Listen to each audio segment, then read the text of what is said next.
Welcome to our May 14th, 2024 Board of County Commission meeting.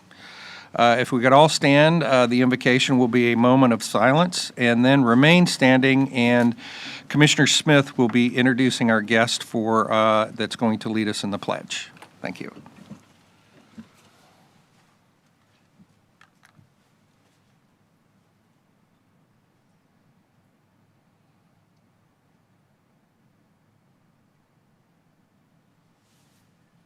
Commissioner Smith. Chair, thank you. This morning, we have a very special guest with us. We have Miss Bailey Pierce with us this morning.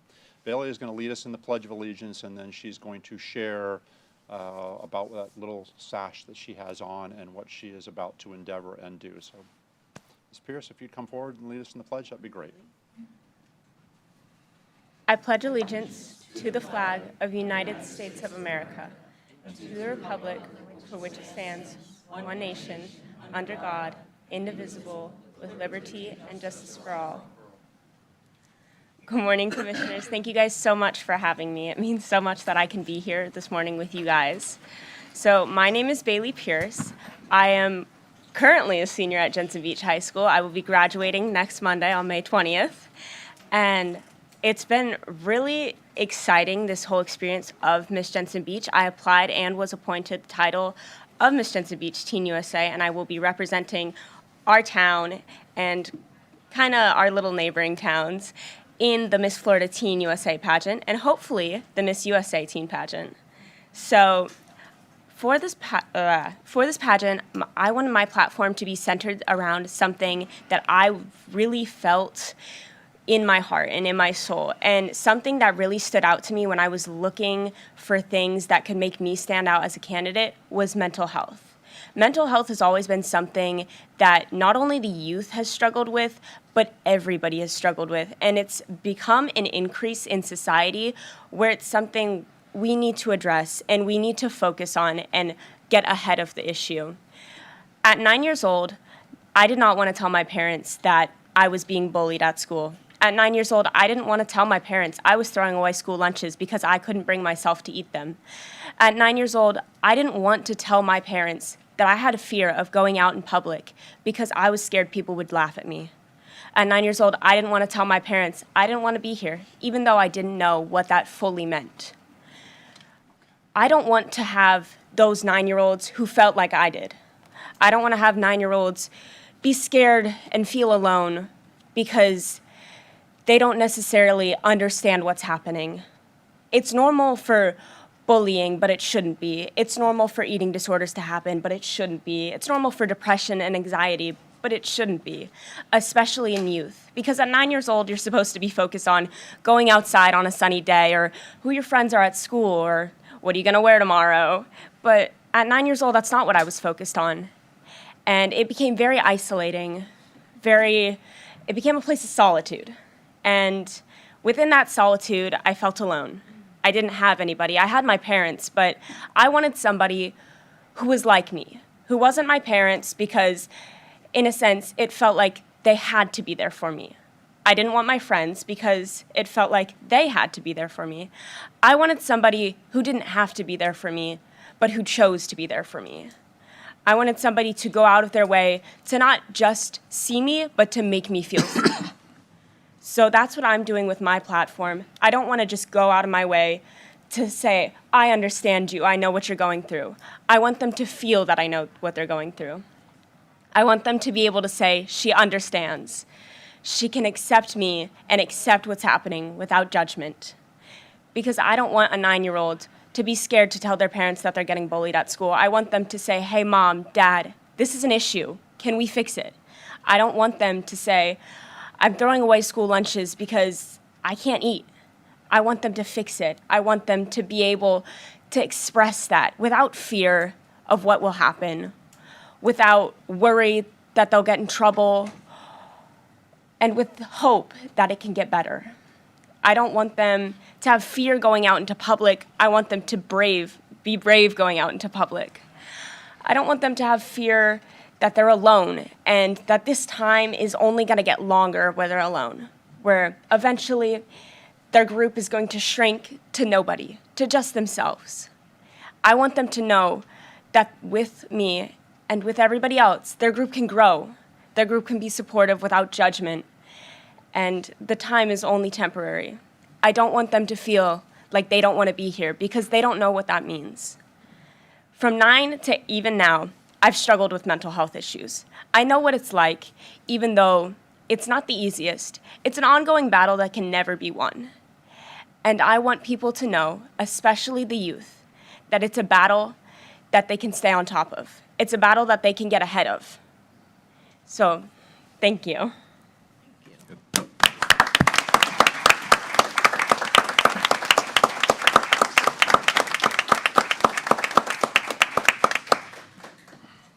Mr. Chairman, thank you very much, and I think you can appreciate when she came to our Jensen Chamber meeting the other morning, I was like, you got to come to the commission, you got to tell your story. I have no doubt that you are going to win. And I would say this for your generation, if anybody thought that there wasn't hope for your generation, you are it. So thank you very much. Thanks for coming, Bailey. Good luck. Thank you.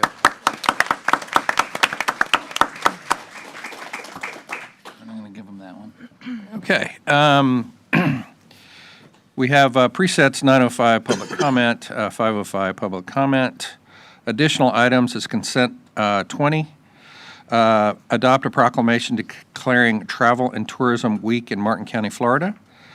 Department 5, discussion of a reversible 9-hole golf course at Sailfish Sands. Department 1, adding to our OMB items, permission to apply to the Florida Inland Navigation District 2024-2025 Waterway Assistance Program, Port Salerno Commercial Docks. This has been requested by Mr. Donaldson. And with that, we're going to move on to proclamations with Laura Beaupre, and I will stand down there, and you will do the, Just approve the agenda first. Yeah. What? Oh, yeah, I guess we'll do that first, yeah. Let's do that first. Mr. Chair. Move approval of the agenda as presented with the additional items of consent item number 20, department number 5, and department number 1, and no consent polls. Second. Okay, we have a motion by Commissioner Smith, seconded by Commissioner Campy. All in favor? Aye. All opposed? Motion carries unanimously. Now we'll go with the proclamation. Good morning, Commissioners. Our first proclamation this morning actually ties in very nicely with our speaker we just had, declaring Mental Health Awareness Month in Martin County, Florida.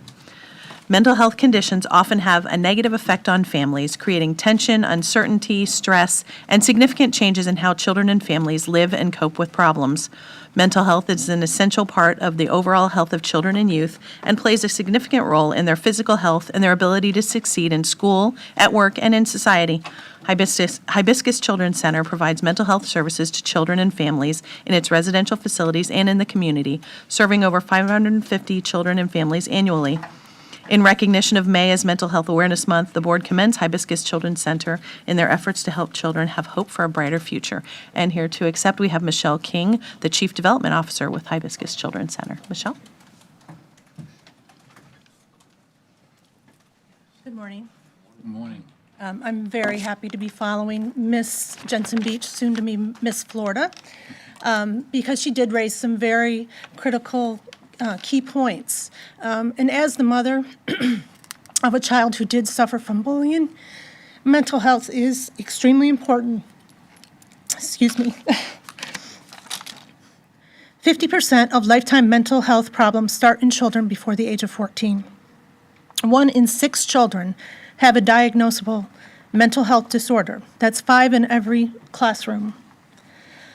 Mental health conditions often have a negative effect on families, creating tension, uncertainty, stress, and significant changes in how children and families live and cope with problems, which results in more problems for family dynamics, things that they have to deal with, their social situations, and many more things that they have to struggle with.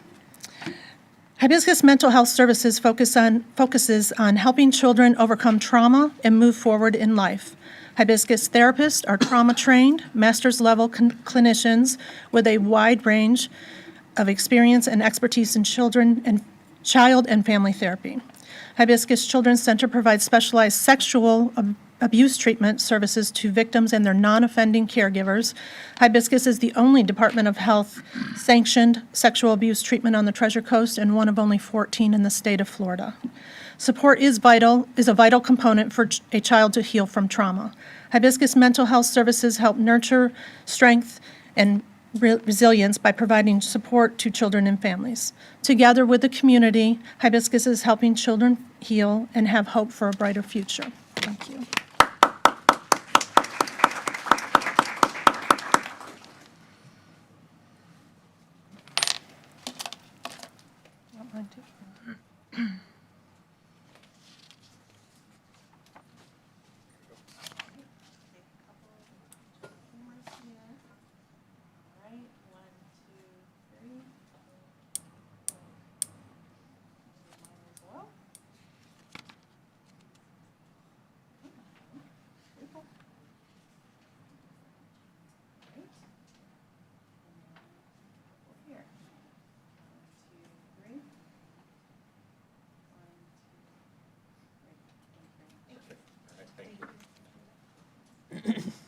Thank you, Michelle.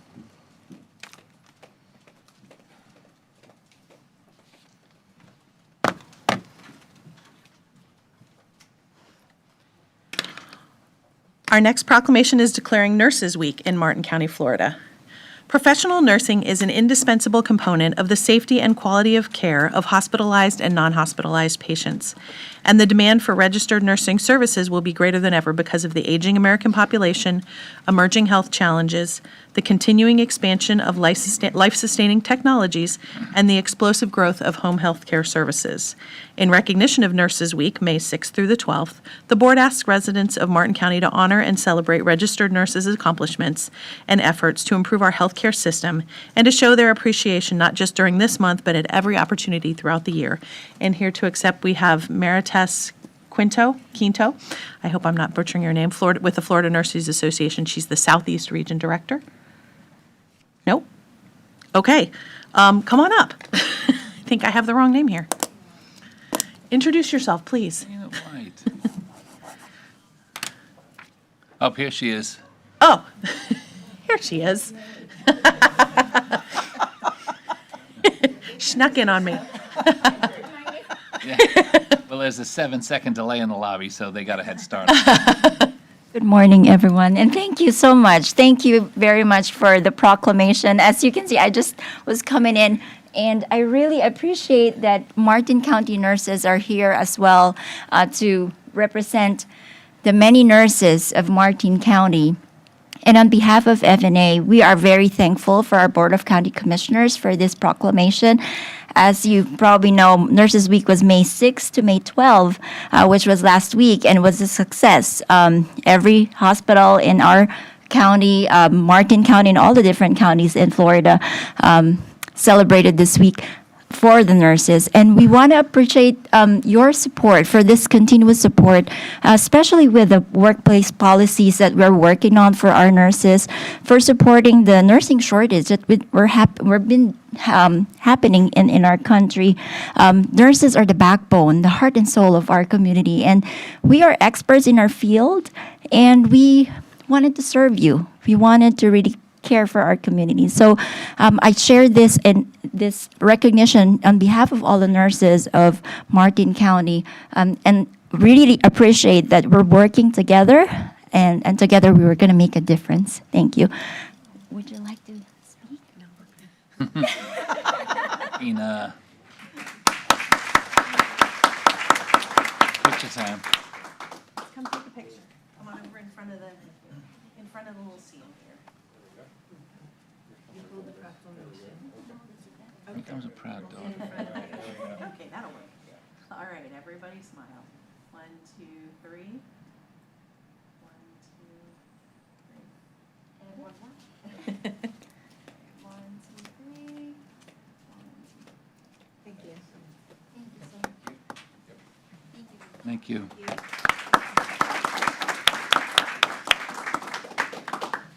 Next, we have a proclamation declaring Historic Preservation Month in Martin County, Florida.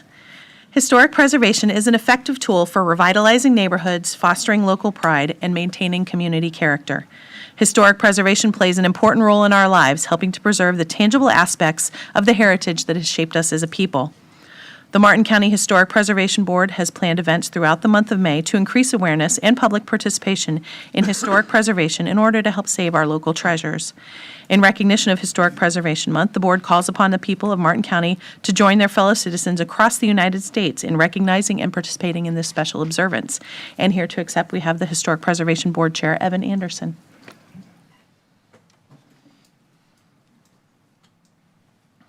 Thank you. Good morning, everyone. Morning. Evan Anderson. I'm the current chair of Martin County Historic Preservation Board. And if you aren't familiar with our organization, we're a board of appointed citizens that the Board of County Commissioners empowers to promote preservation throughout our county. The Martin County Historic Preservation Board, HPB, as it's known, was created in 2003 when the Board of County Commissioners adopted its Historic Preservation Ordinance. And we've been supported by the Commission ever since. Some of our powers and duties include designating structures that are more than 50 years old to the Martin County Register of Historic Landmarks, recognizing the people who have been influential in recording our history and passing it down, promoting an awareness of the benefits of historic preservation to the community. That's why I'm here today. The board has helped Martin County's residents preserve valuable local history by designating historic structures such as the mansion at Tuckahoe, the House of Refuge, Captain Sewell's house, the new Monrovia one-room schoolhouse, also known as the Salerno Colored School, the Golden Gate Building. The HPB also coordinates Historic Preservation Month each May to educate the public about Martin County's historic treasures and the importance of historic preservation. Please support your community and our history by attending the events listed on the Preservation Month flyer, which looks something like this, except in color. It's available on the county's website and at many public locations around the county. These events are put on by your friends and neighbors, all volunteering their time to share a part of the county's history with you in a fun way, and they're all free. Finally, please join me in declaring the month of May 2024 as Historic Preservation Month. Thank you.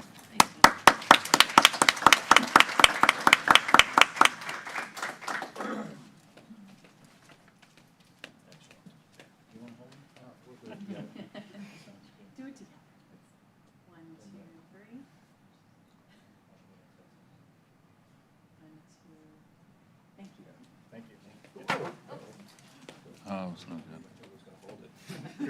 good. Do I hang on to this? Yeah, that's yours. Gift with. And anyone in the audience who's interested, there are copies of that, that list of events on the table in the back out in the lobby. So please help yourself. Our final proclamation is one declaring Apraxia Awareness Month and Apraxia Awareness Day in Martin County, Florida. Today marks the 8th annual Childhood Apraxia of Speech Day, during which awareness will be raised throughout Florida about childhood apraxia of speech, or CAS, an extremely challenging speech disorder in children. CAS causes children to have significant difficulty learning to speak and is among the most severe speech deficits in children. Without appropriate speech therapy intervention, children with apraxia are placed at high risk for secondary impacts in reading, writing, and other school-related skills, thus diminishing future independence and employment opportunities if not resolved or improved. In recognition of May as Apraxia Awareness Month, the board encourages all residents to learn more about childhood apraxia of speech. And here to accept, we have Jackie Dillon. She's with Helping People Succeed Baby Steps. She's the administrative coordinator, and she's also a volunteer for Apraxia Kids.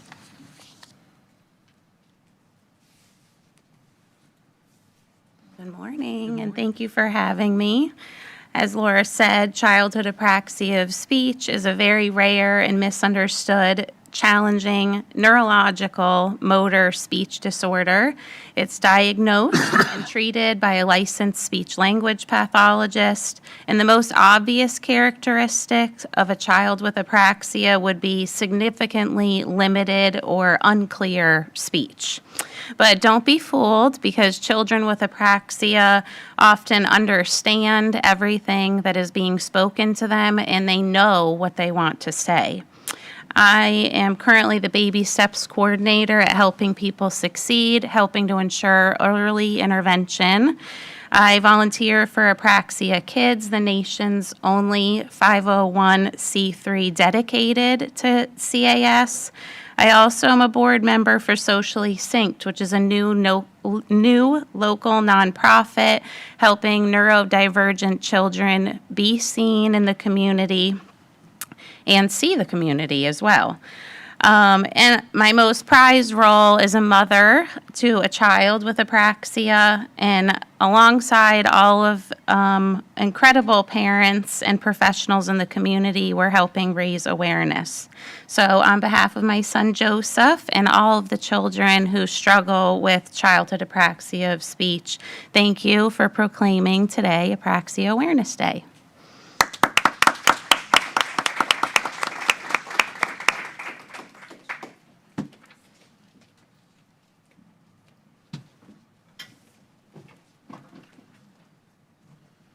Yeah, I remember him coming in before.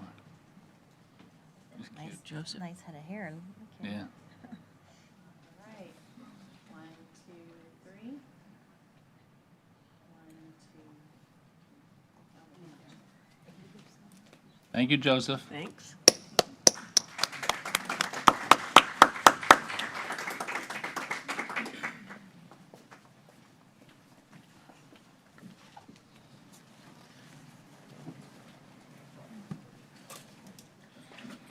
And Mr. Stokas will be taking the next item, which is proclamation number 2, acknowledging those citizens who have participated in class of 64 of the Martin County CARES program.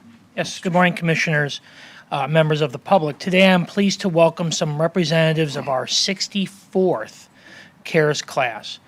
Through our CARES class, Martin County provides our residents an opportunity to meet the people who plan and build projects, carefully manage tax dollars, and are stewards of our land. They learn about county's history, tour county's facilities, and gain a strong understanding of how local government works. Additionally, we are excited to have a few employees in the class. It provides perspective, strengthens connections, and gives them an opportunity to see some of the projects and places and the people they work with, but have never had the opportunity to meet face-to-face or see the project through completion. Upon completion of the program, they have now joined over 3,000 residents who now have firsthand knowledge of the structure and function of our local government. At this time, I'd like to read the names of the entire class in alphabetical order and invite those representatives that are present to come up over here on my left side as their name is called to join us for a photo. And Commissioners, if you could join these folks in the well.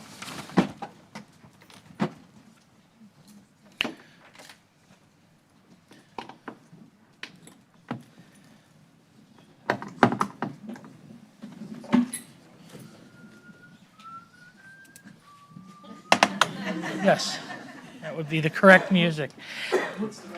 It is. That is the week.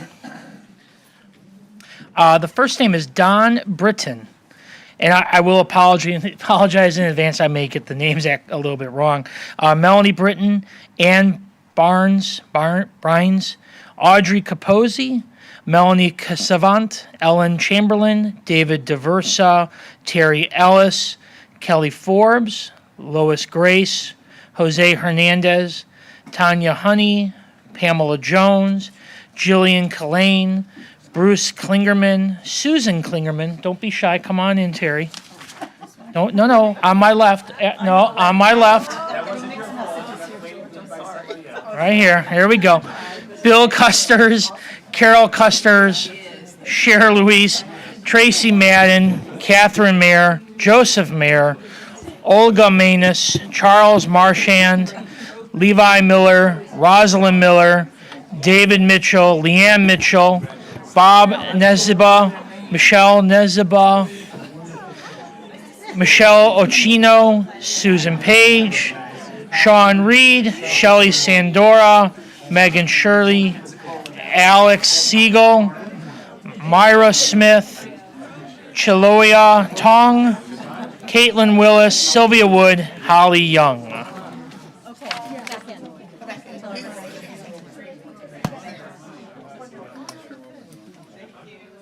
Okay, squish in. Head on back in. We're going to take your photo in the well. Side, I'll go on this. Squish back in. Squish back in? Yes. Okay. In there?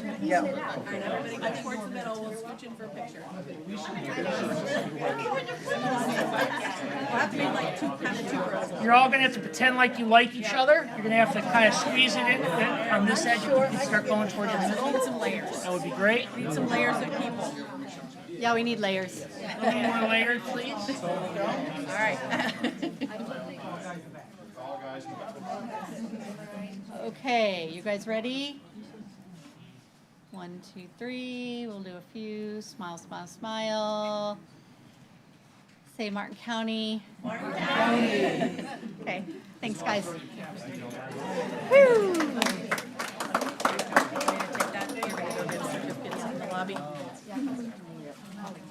We'll have your certificates in the lobby.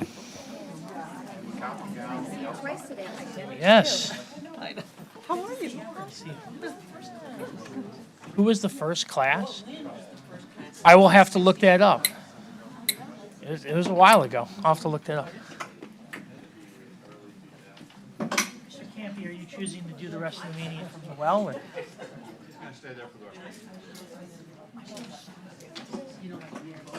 I think it started in the night.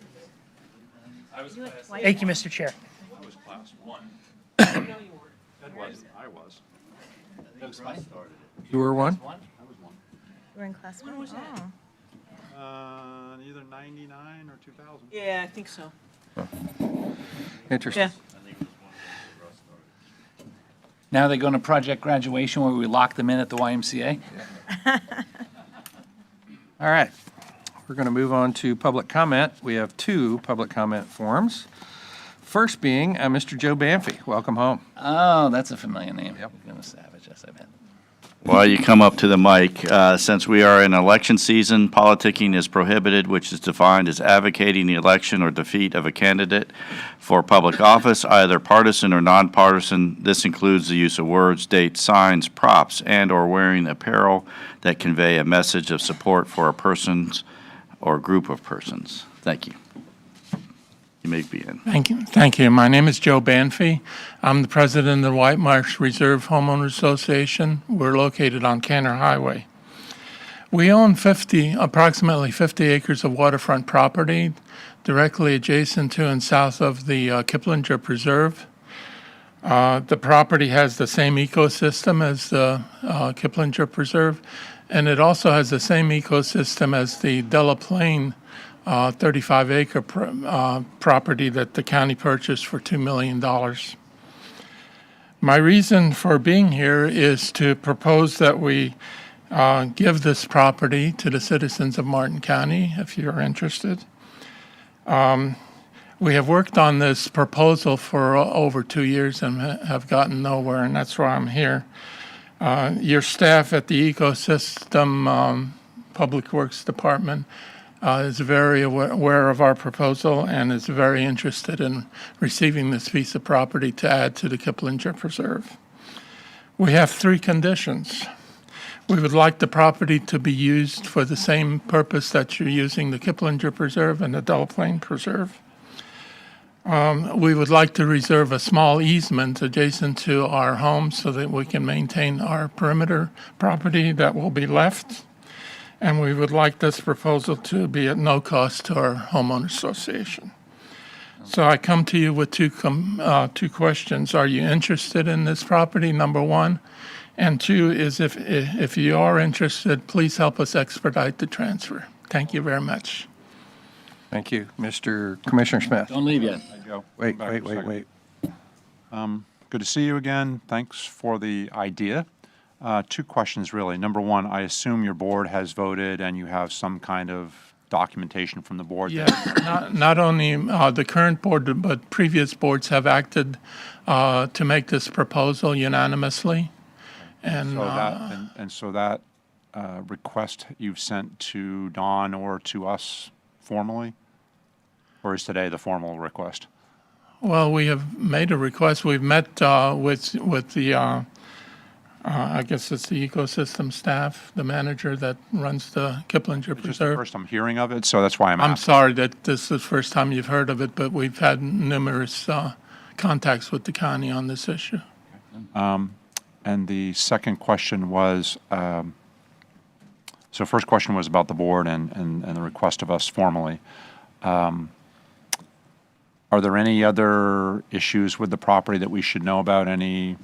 None at all. It's very pristine. It's very similar to the Kiplinger Preserve. We have sand pine on the property, slash pine and wetlands, and a very large forest of loblolly bays, which is very, very nice in Martin County.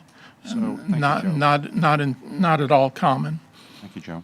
So, Mr. Chair, I would make a motion that we ask staff to bring back an agenda item that outlines all the conditions, whatever exists. I mean, it all sounds good, Joe. I just think We would love to work with your staff we to just need give sort of, them whatever I we would need. I would just like to sort of have a formalized, I here's what understand. exists, here's the conditions, and here's what we could do.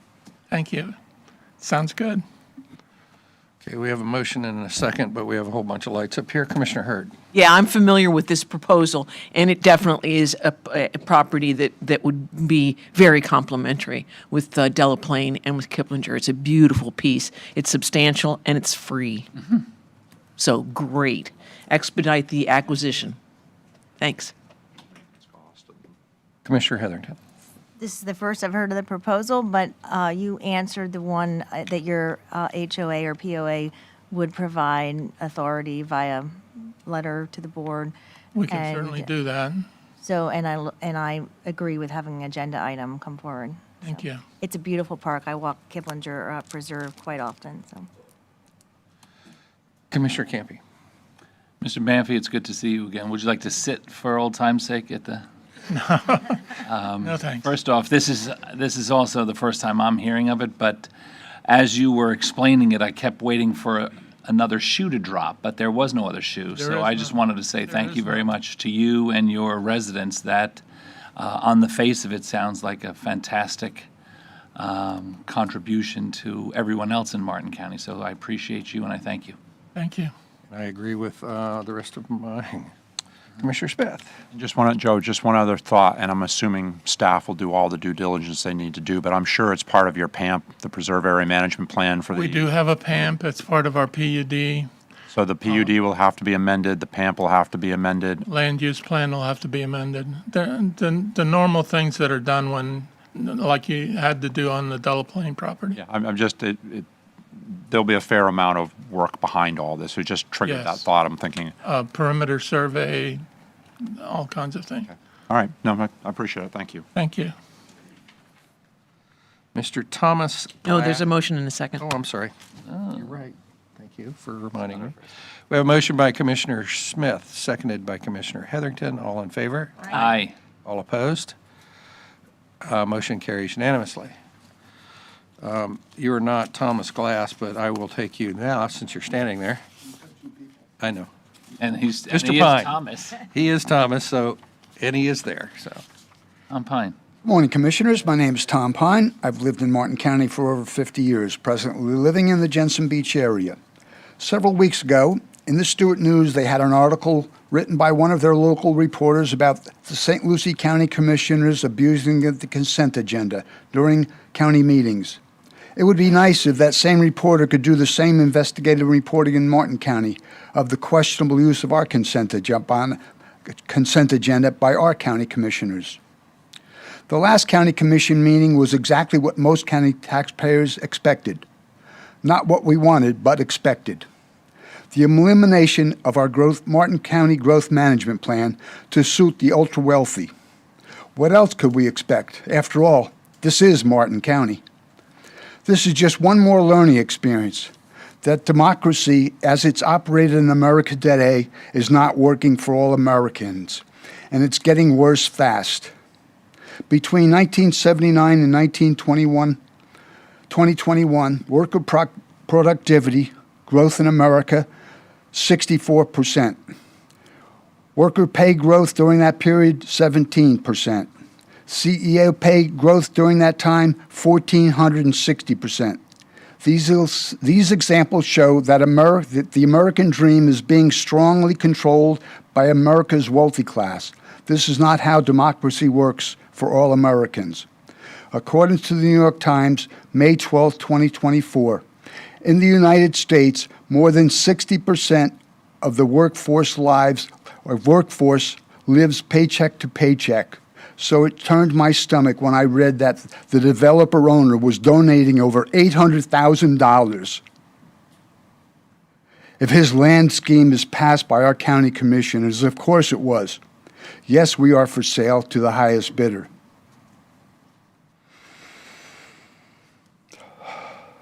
Yesterday, May 13th, 2024, I checked once again my local pickleball court, and still no defibrillator that I could see. And yes, there were people playing pickleball at 1 p.m.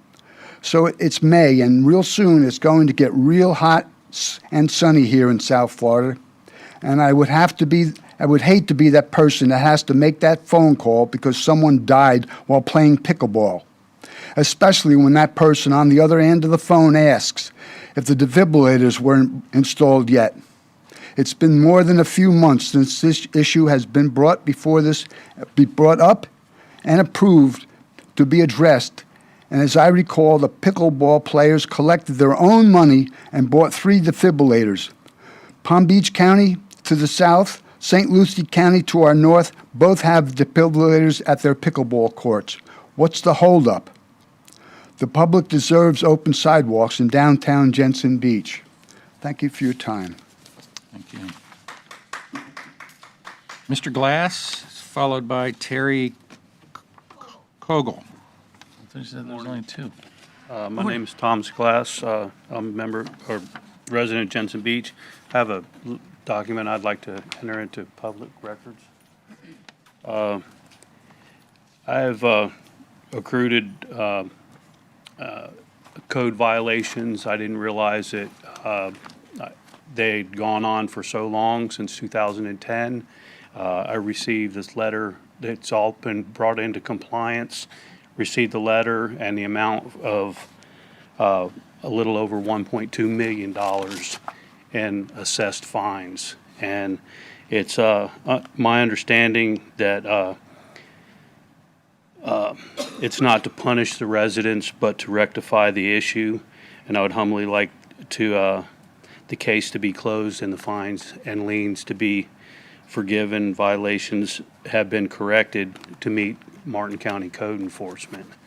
And I'd just like to go ahead and get this taken care of and move forward. I'm a longtime resident of Martin County. I went to St. Anne's, grade school. I was lead welder on the Roosevelt Bridge that everybody loves so much and drives across daily. I worked on it. I'm a welder, 3rd generation local 630, worked nuclear powerhouse all over Martin County. And it's just, it's upsetting, this is locked up all my assets. I can't even get any with the insurance on housing and everything that has gone up to even put a roof on my house. This has got all my assets tied up to where I can't even do anything about it. And I just would really like, if I was told by the county or the code enforcement to come before the commissioners and see where we can go for that. And I humbly would like any assistance that I could get from you guys. I really appreciate it. Thank you very much. Commissioner Hurd. Yeah, Ms. Woods, we certainly want to reassure Mr. Glass that there's a process that he will undergo, but we're not the people who are going to be decision makers. Yes, this is a special magistrate decision. I understand. And, there's a board policy, board-approved policy for fine reduction. If you're asking for zero, I'm not sure that that's in the policy, but we certainly will work with I you. just want to move forward with resolving this. I mean, Sure. the amount that's on there is, Yeah, big. the property's not even worth that. So, but I mean, I'd like to move forward. I mean, I don't even know how to. I'm here today because John Colano had emailed me and said to bring it before the Board of County Commissioners, and that's why I'm here today, and to move forward with this so that it can be resolved. Commissioner Smith. Where do I go to? Hold, sir. Mr. Glass, Kathy, I think, received the copy of the email and the correspondence. I'm troubled a little bit that if our staff told you this was the place to come to resolve your problem, that is not our process at all. And I think And Kathy, You're actually my district commissioner, and, I've emailed and called your office as well to try and speak to you to try and move forward with it, but. right, and so what I asked Kathy to do, and I'm fairly certain that she did, but if she didn't, I apologize, was to convey to you that there is a process that I have no doubt that code enforcement would have conveyed. As Ms. Woods said, there is a special magistrate process, and if this violation has been in place since 2010, you said? 2010. I'm sure there have been a fair amount of correspondence, but all that being There has been none, but I mean. all that being said, there is a process by which we follow, as Sarah Purr just said. I'm just following the email that I was directed to. And again, I apologize if that's what was told to you by our staff, because that is not the process. This board does not handle that at this level. It has to go before the magistrate, and the magistrate, if it's been brought into compliance, that'll all be taken into consideration at that hearing, and the code enforcement magistrate will levy some fair, appropriate response, as they always do, I think, for those that have brought their code violations into compliance. So Well, I've gone nowhere with them receiving response from them, so how do I go about? I have no doubt after this conversation, there'll be a phone call, and somebody will reach out to you and make sure that the special magistrate process is explained and it is scheduled for a hearing. And Mr. Donaldson, our county. Yeah, I'll have Mr. Colonzo will contact you with the full details on the exact steps you need to take in order to get your case heard and your fines reduced in accordance with our process. Thank you very much. got Thank you for nothing coming in. Terry Kogel.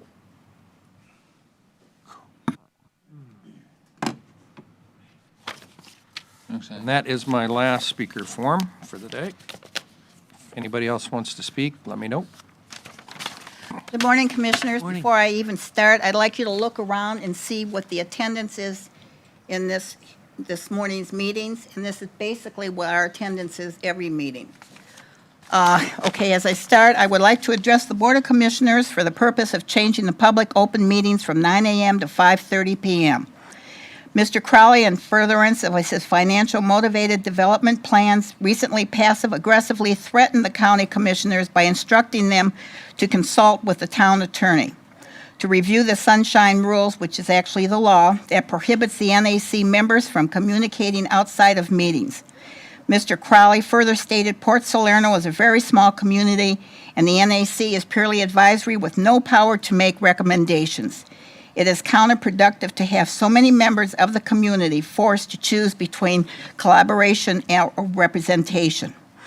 Rest assured, we the public do not need the protection of stifled speech by the board. We are intelligent, we're educated, and hardworking people. We are capable enough to prevent being forced to choose between, again, collaboration or representation. Mr. Crowley's passive-aggressive letter is not only an insult to every resident of Port Salerno and Martin County, it is counterproductive to the board's state constitutionally mandated duties. The number one purpose of this board and the NAC alike are communications with and from the public. Martin County needs the exact opposite of what Mr. Crowley sought within his email to this board. We need increased communication with the public regarding development decisions for our county and our neighborhoods, not decreased. The Board of County Commissioners has held meetings regarding various development issues and projects within Martin County at 9 a.m., thereby making it nearly impossible for the majority of the working-class taxpayers to attend the public board meetings. Having the open meetings at 9 a.m. limits information, communication, and education to the public. It limits the public's input to the board. If the board truly wants the public to be informed and educated on development issues and projects within the county, the board should change the time of open meetings from 9 a.m. to 5:30 p.m., such has been done by the City of Stuart Commissioners. Thank you. Thank you. And that is the end of public comment. So we are now going to move on to Department 1, Office of... Commissioner comments.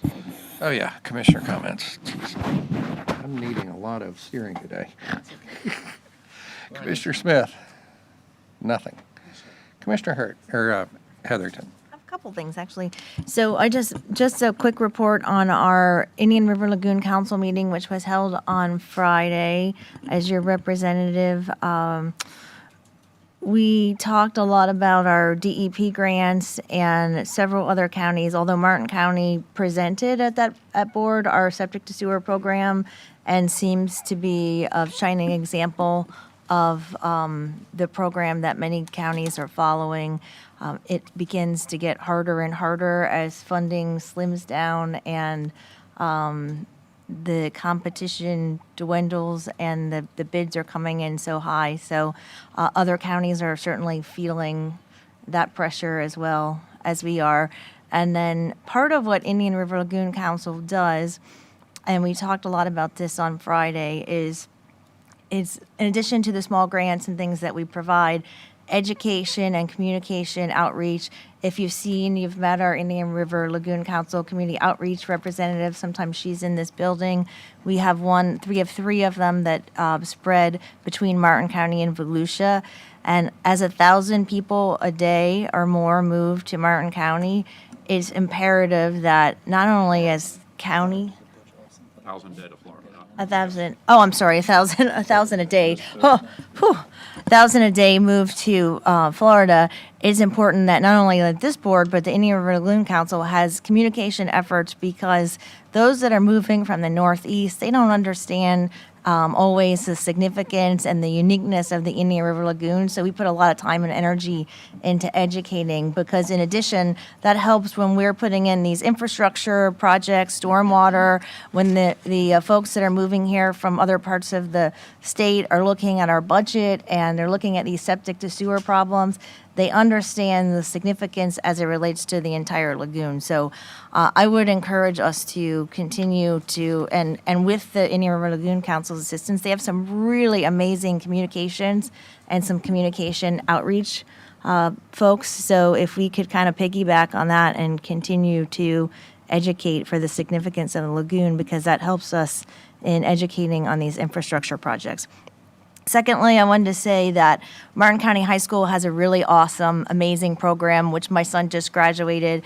It's a career program. Now, I don't think he's going to use it as a career. He's going on to pilot, but it's a dispatch program. So I see some of our fire rescue in here. So the dispatch program through Martin County High School, those folks are local residents in Martin County High School that go through this program. They get their certificate at the end of the program, which allows them to enter, to test, be certified, and go right into the dispatch program. So I know it's offered at Martin County High School. I have an interest because they are needing some resources. I have an interest as the District 2 representative next year and supporting that program additionally, because they were lacking some resources. And I think it's important to many of our departments, because I'm always seeing on our agendas that we're hiring dispatchers, and I would love to be able to have a pipeline and recruit some of those local dispatchers. And finally, I want to wish all of the graduating seniors from Martin County, South Fork, Jensen Beach, Clark, congratulations, and I wish you a safe graduation week, and I look forward to celebrating with my own son who's graduating on Friday. Congratulations. Congratulations. All right, Commissioner Campy. Yeah, I know we're going to bring this topic up later today, but while folks might be paying attention to the beginning of the meeting and not the end, I wanted to give a brief update on where we have been with the AEDs in our parks. It has been a couple of months since the folks had come forward, and that was an issue that we were already addressing at the time. But these things do take a little bit of time because it's not just simply a matter of placing an AED out in our parks. One, they have to be secured so that they're not stolen, they're very expensive, and two, so that they're not vandalized, and then also maintained. And we have been working behind the scenes with our Parks and Rec Department and our Fire Rescue Department in a collaboration that the parks will place these units. Our goal is to place 24 of them in public parks, 12 in highly frequented parks, not just for pickleball, but yes, by pickleball courts, but also by some of our other more active areas in the parks. These are very expensive machines. They are very complicated. However, they're very easy to use. And of course, they do save lives. So we have been working. You're going to hear a little bit more about it today. We wanted to make sure that we didn't just buy machines and place them out there to have potential problems. I'll share with you an experience that a family shared with me from Palm City. A young baseball player, Little League baseball player, was playing in Fort Lauderdale, but a Martin County resident, Palm City resident, and was struck in the chest with a baseball and went into cardiac arrest. They did have AEDs in the park. The first one that the families raced to get was not charged. And thankfully, they were able to get to a second machine and save the boy's life. So I think all of us knew ahead of time, but there's a lot of stories. There's also tragic stories like the gentleman, also a Martin County resident, who, with a lot of heroic efforts from medical personnel that were at the pickleball court at Halapatioke, the man passed away. Now, if an AED was there, would that have saved his life? We'd like to believe that it would. Maybe it would have, maybe it wouldn't. But we're all on the same page with how important these things are to be there. And I agree, because I was one of the ones that was really pushing to make this a very fast process. But it is a process, and it has to be handled appropriately so that when you think that these machines are there, that they are charged, that they are ready to be used. And sadly, and not just our community, but in many communities, people will steal them or vandalize the box that it's in. So we have found a system that has worked very well in other communities where the box is locked and fortified.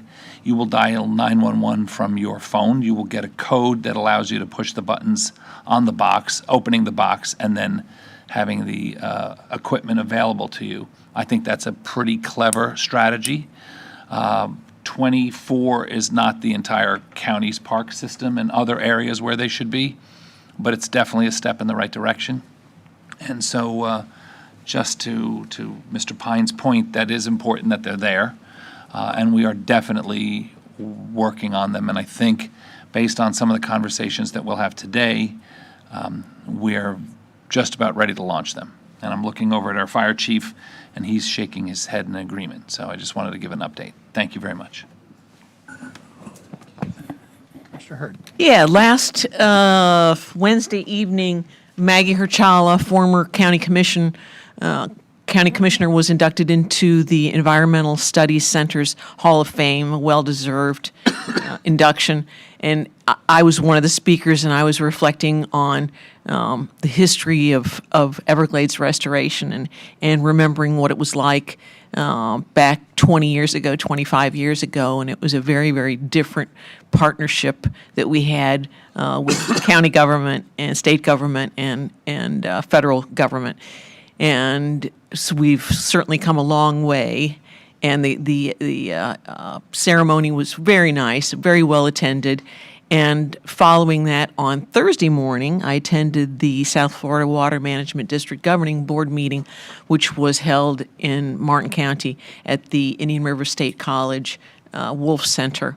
And it's great for the governing board to travel here. It's a it's an inconvenience. They have to bring all their resources here, but it was a terrific program. It was well attended.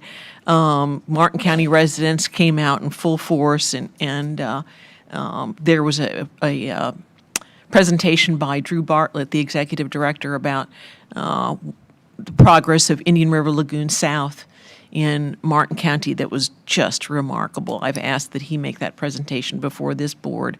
He assured me that he would, but we've come a long way, baby. This partnership is strong and respectful and harmonious, and we're really making extraordinary progress. So much so that I read in the Stewart News that flamingos we're hoping that they start nesting here. And I don't think that they've nested in Florida for 120 years. So it's a remarkable achievement that we're finally doing enough environmental restoration that we're getting some of our native birds nesting once again in South Florida where they're supposed to be nesting. And lastly, I've been noticing aurora borealis, all in the northern lights. My mother lives in southern Illinois, and I got photos of aurora borealis from there the other night. It was just astonishing. And then I saw that Tallahassee had them a couple of nights ago. So it's these natural phenomenon are surprising me. I was in Jacksonville, and we saw them there. Was it purple? It was remarkable. I mean, I've never seen them anywhere else in person. They weren't perfect. Perfect was a little cloudy, but you could definitely see them, and it was wonderful. What? Purple, yeah, but multiple colors, but purple. Commissioner Smith. Thanks, Mr. I would add to Sarah's comments on the whole wildlife issue that all the more reason why we're pushing through the Regional Planning Council to get from Indian River County, Martin County, St. Lucie County, and northern Palm Beach County our section of the state designated as part of this wildlife corridor program with the state that we have somehow been conveniently left out of. But clearly there are the benefits of what we are doing. And I too appreciate the district being here. It was great to get up and talk with them about the successes we have had and the progress we were making, because Sarah's right, 25 years ago, there wasn't a lot of progress at any level being made, and people were very frustrated that there was a lot of talk and a lot of discussion, but no actual progress in the ground, and we are making huge strides. And so, Sarah, thank you for that. That's it. And for me, seeing one of my fellow board members sitting in the back of the room, Mr. Mike Redling, he's from Habitat, but he sits on the board of the Martin County Community Land Trust, which I just want to announce is actually official. We received our 501c3 thing from the federal government, and we want to thank Brian Mast and his staff for maybe putting their hands on the shoulders of some IRS person that it was sitting on their desk. So we are officially a recognized tax-free organization. George is working with us also, George Stokas and staff, reviewing county-owned property that would be appropriate to include in the land trust. So I just want to announce that we're actually up and running, and very exciting, yes. And other than that, South County's pretty quiet, so that's all I've got. Mr. Donaldson. Just only add that the district opening meetings we had, Commissioner Smith and Hurd, I think, made the best opening comments of the entire group there. So thank you for representing Martin County so well on water issues. All right, moving on now, Miss Murley. Department 1, Office of Management and Budget, items which require board approval. There's actually 5 items. Do you want to bundle number 5, or you want to do that separately? It's your choice. I can add into it as they go through, and you can do one motion wrapping up all of them if you choose, or individual. Ms. Murley. All right. Good morning, Commissioners. Stephanie Murley, the Director of Office of Management and Budget, here to present 5 items on OMB today. Our first item is permission to apply for the FEMA Assistance to Firefighters Grant, Staffing for Adequate Fire and Emergency Response, or the SAFER grant. The SAFER Grant is a federal program created to provide funding directly to fire departments to help increase the number of trained firefighters available in the community. The Fire Rescue Department is requesting approximately $5.9 million for permission to apply for the FY24 SAFER Grant to add 18 additional firefighter paramedic positions for levels of service and potential overtime reduction needs. The future impact of year 4 would be approximately $2 million and an initial cost of approximately $100,000 for uniforms and PPE. We also have Matt Resch and Chief here to discuss more about SAFER. Good morning, Commissioners.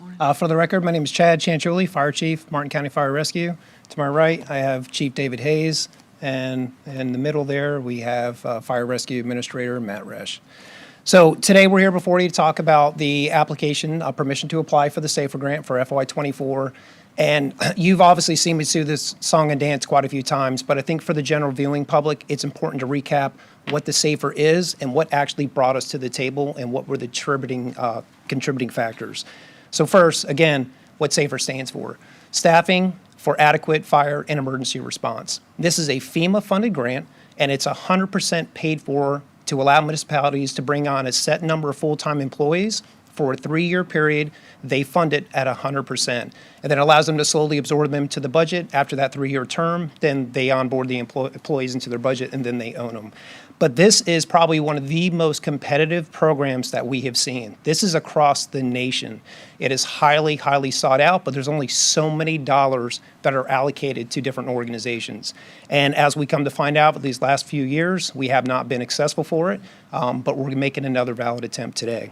So if I can just kind of go back a couple of years, FY22, we came before the board, and we made a request, permission to apply for that same FEMA grant, and we wanted 40 full-time employees. And what we had at the time was a huge impact on our operation with the increase of emergency calls.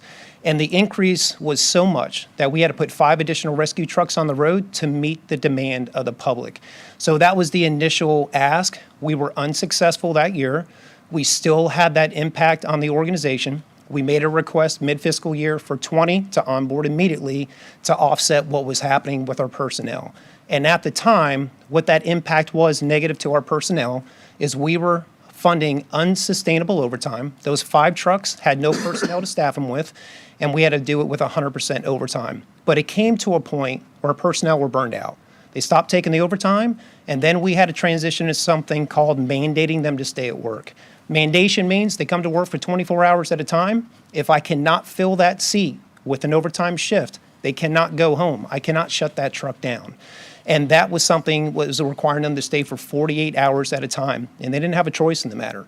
That was something not sustainable. You allowed us to bring those 20 on board, and it's relieved us a bit, and we have not mandated since that time frame.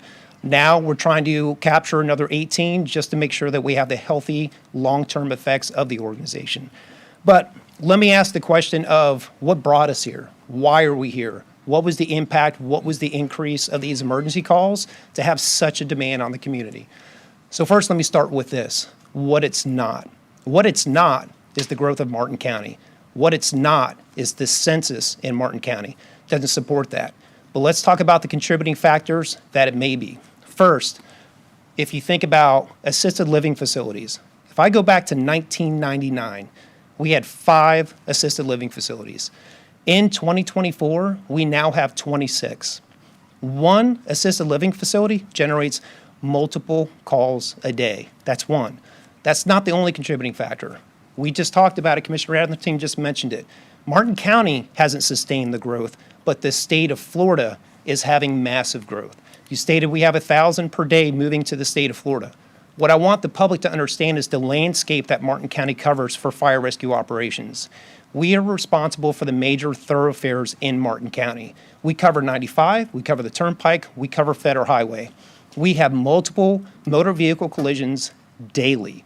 Minimum, we have 5 a day.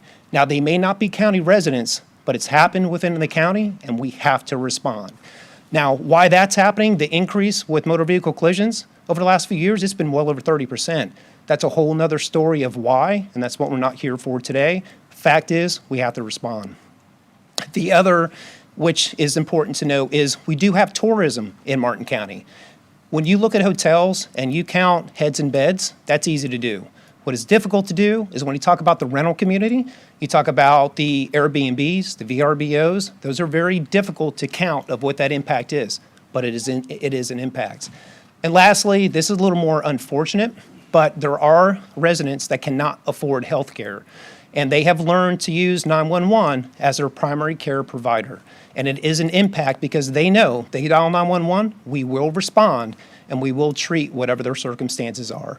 So those are many contributing factors, but just to leave you off with a couple of data points that I think is important. I want to go back to 2009. It's a benchmark date for us because it's the first time we ever used SAFER grant. Since 2009, if we look at the overall emergency responses for Martin County, up till 2024, we have gone up roughly 65% in that time frame. But let me just dial in just a little bit deeper and just give you one specific geographical area within the community. I'm going to talk about Port Salerno, Station 30. If I go back to that same time, 2009, our rescues ran roughly 2,400 calls in just that area, just that zone a year. Fast forward to today, they're roughly clipping 5,000 calls in that same area. So much so, it's one of the stations we had to put 2 additional rescues for. So it's kind of a high-level view of why we are requesting permission to apply for the SAFER grant to make the organization healthy and just to fill the ranks. So at that point, I'm going to conclude my portion of the presentation, and I'll be more than happy to ask any questions. Or I'll answer them. You can ask them, I guess. Commissioner Smith. Chief, well done, thank you. I don't think you looked at your notes once, which is really cool with all the numbers that you used. So when we weren't successful last round, there were probably some contributing factors to us, whatever approach we took, whatever we need to do behind the scenes, in front of the scenes.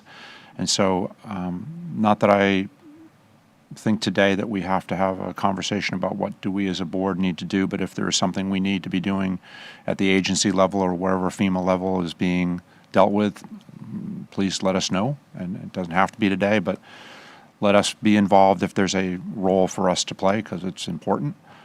And I think, the idea of what you experienced and what you went through is significant, and we should not have ourselves in that place, which obviously brings forward why you're here today. So just let us know what we can do, if anything.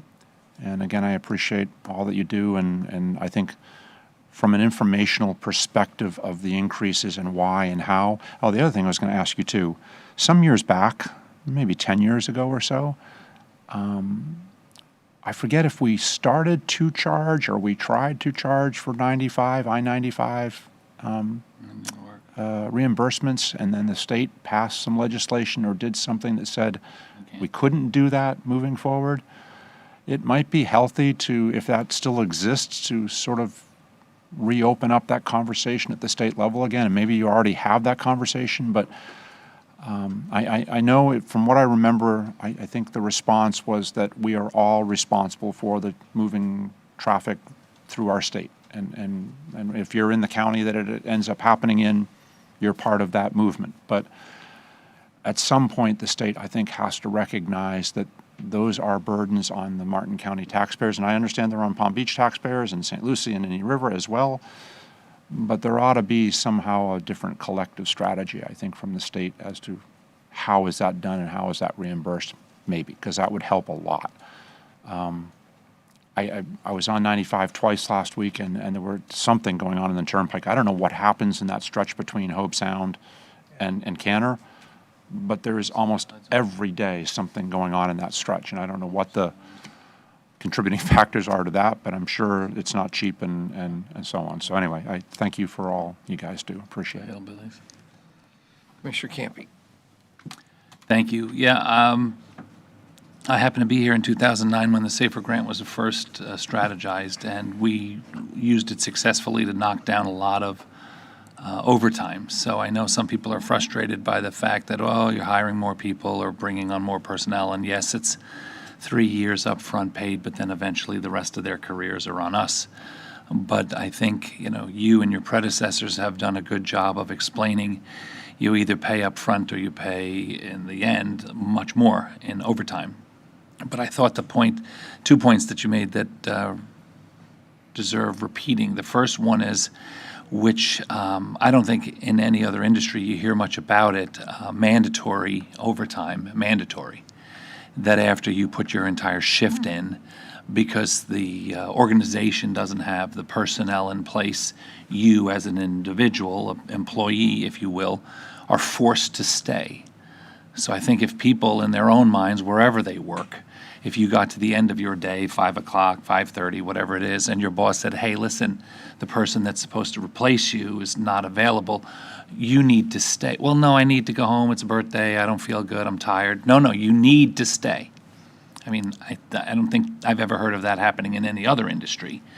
And I think with all the other issues in terms of the counties to the south of us trying to pick away at our top-notch personnel to go down there, if they're running their organizations without the necessity of mandatory overtime, it's very appealing to folks, young or old, to go there.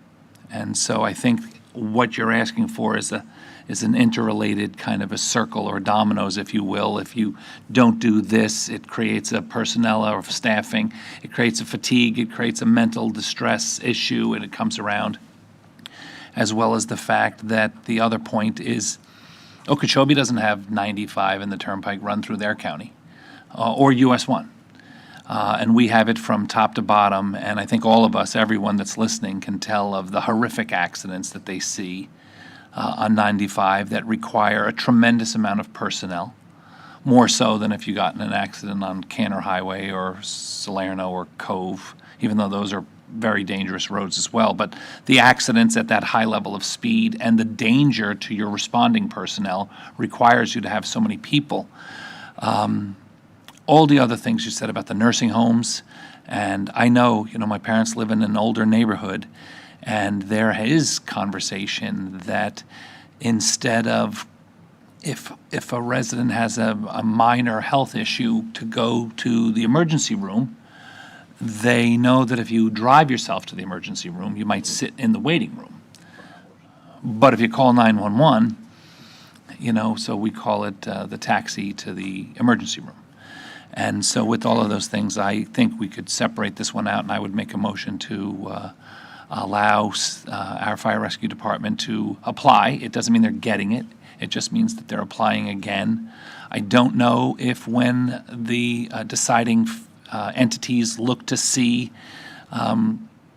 if it was a unanimous vote or not. I hope that at least giving you the opportunity to apply for it would.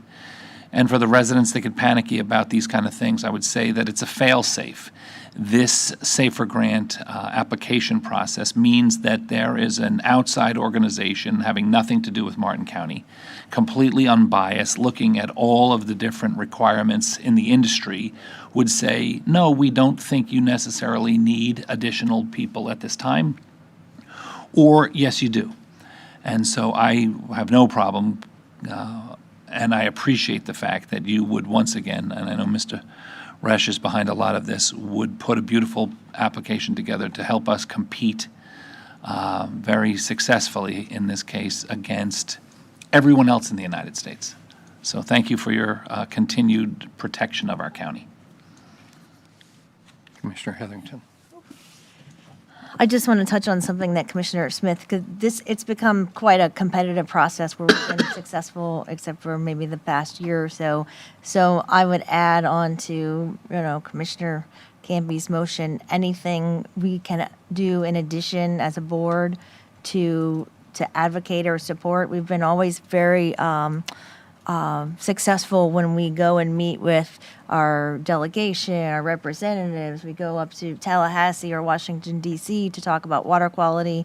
And if this is something that we need to do with this to encourage rather than just submitting the application, I think that it's an important enough program, as you expressed, that we should do all we can to make sure that our application is set apart from all of the competition that we have.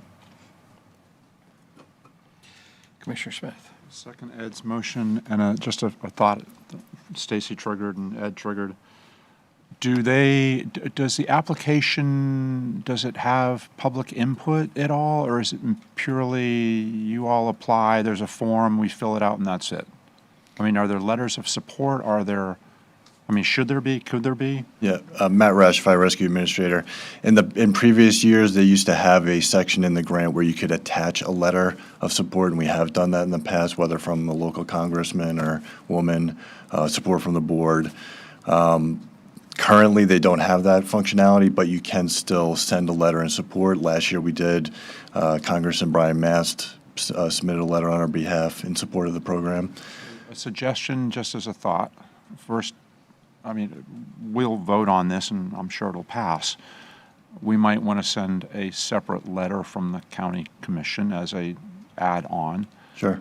I would certainly suggest that perhaps we get Brian again to do so. And I don't know at what level, do senators and congressmen want to compete with each other on these kinds of things, because if there are X amount of dollars and everybody's applying and someone's going to be a winner, somebody's going to be a loser. But all that being said, we should probably reach out, Don, to our senators' offices and ask for letters of support. And then what wouldn't hurt, and this is what triggered it when Ed was talking about his parents' neighborhood, is maybe we should get some of the assisted livings and some of those folks that have become our largest user groups saying that there is absolutely a need for more staffing because of the requirements that our facilities are putting on the system. And exactly, Chief, what you laid out, kind of having them tell their side of the story in some kind of communication that would also get added on, whether it's allowed or not. You can certainly send it, because I'm sure others will take some sort of an approach to put themselves somewhere in the process in front of others. So just as a general idea or a thought. Understood. Anything else? I agree with all of that. So we have a motion by Commissioner Campy, seconded by Commissioner Smith. All in favor? Aye. All opposed? Opposed. Motion passes 4-1. Commissioner Hurd dissenting. Moving on to number 2. Thank you. Thank you. The next item is permission to accept the Edward Byrne Memorial Justice Assistance Grant, or the JAG grant, for the Human Services Division. The Florida Department of Law Enforcement is awarding a grant in the amount of $70,370 to support Martin County's mental health court staff continuing education and drug testing expenses. There is no match required for this grant. Number 3 are just budget adjustments to the fiscal year 2024 budget. We received multiple checks, refunds, and insurance proceeds for the Martin County Fire Rescue Department. We have received a refund in the amount of $268,730 due to a purchase order cancellation for a new pumper truck that did not meet the design and functionality for the Fire Rescue Department. The second item is some insurance proceeds for a Martin County Fire Rescue Ambulance number 22 in the amount of $64,849. And the third item is Martin County Fire Rescue Ambulance number 23, insurance proceeds in the amount of $19,577. And OMB is just requesting budget resolutions to accept the deposit of these funds so those repairs can be made.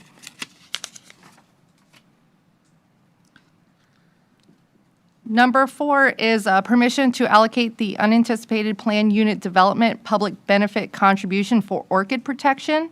The Three Lakes Golf Club PUD has contributed an amount of $30,000 for the protection and relocation of a state-listed terrestrial native orchids that have been identified within the proximity to the development. Field Ops is going to be utilizing this contribution to protect and relocate these native orchids, and OMB is requesting the adoption of a budget resolution to appropriate these funds into the budget. They need a place to put them. They can put them in my yard. And number 5 is a permission to apply for the Florida Inland Navigation District Waterways Assistance Program. And this would be the county acting on behalf of the Commercial Fishing Authority. Their desire is to replace some docks and upgrade their facility. In this case, it's a request, the grant request is, total project cost is $120,000. A 50% match would be provided by the dock authority the county as the agent because we do own the plan. It is a public purpose, but the dock authority would be paying the county for our administration of the grant and bidding out the project on their behalf, much like we do with the city of Stewart and others.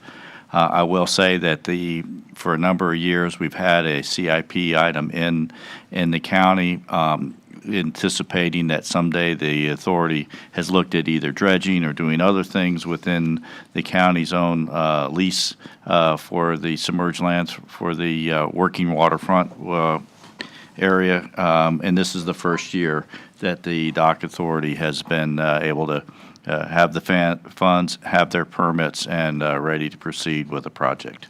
The late delay in getting this on had to do with the resolution and some details that we fell behind on. I apologize for not getting it on earlier.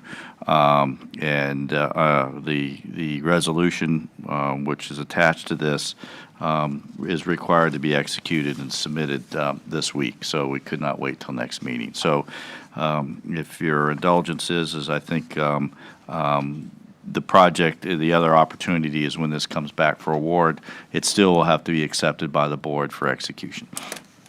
Commissioner Smith. Thank you, Mr. Chair. And Don, thank you for that. And I think long ago when we created the opportunity in Salerno to create the dock authority and the agreement between the county and the working waterfronts concept, I think the vision way back when was that we would see things like this happen moving forward in the future. And I'm really happy that we've reached a point where we can actually execute some of the ideas that we conceived of over 20 years ago. With that, I would move approval of the request for all Ms. Murley's items. 2 through 5. For all of them, right? 2 through 5. I'll second that. Okay, Commissioner Campy. Yeah, I don't mind that, and I appreciate that you were effective in bringing it forward to us today versus letting an opportunity slip past us purely because it required a little bit more of out-of-the-box thinking. I appreciate that you would do that and bring it to us to let us make that decision. I agree with what Commissioner Smith said. I think we are one of the very few remaining working waterfront areas.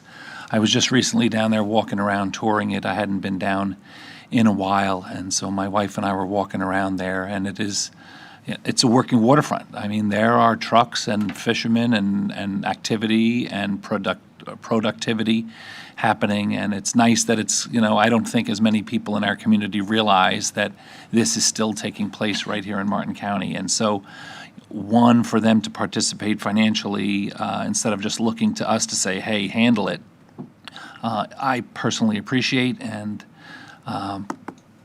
like the fact that we are trying to, again, as our staff is very good at, is looking for opportunities outside of our traditional budget to find funding to support things that are important. In this particular case, the improvements are not only will beautify and make it a little more of an attractive and appealing situation, it's also safer. So I'm all in.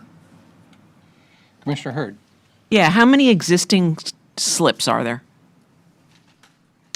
Let me see if I can get to the summary. They are Our George Zama, Public Works Deputy Director. Currently in our lease, there's 30.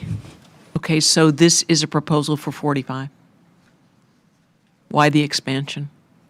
Who's going to be eligible for the additional 15 slips that are owned by Martin County taxpayers? They are currently in for permitting to expand the amount of slips. So Why?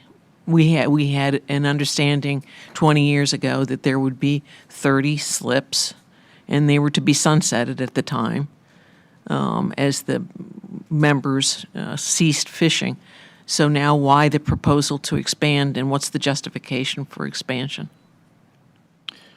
Commissioner, the justification to expand is to continue to partner with the dock authority in maintaining a working waterfront, and that the commercial fishing activities that have occurred in Martin County in this particular area, certainly during peak season, would allow for those commercial fishing vessels that are harvesting mackerel and other species here during the run to have space available.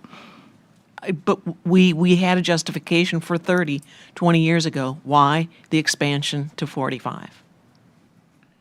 Well, I think, Butch, if you want to speak on this behalf, but it's the dock authority has made the request to make the improvements and to add the slips based upon the need to provide the slips for commercial fishing vessels. So yes, thank you, Butch Olson for the record. Thank you, Don.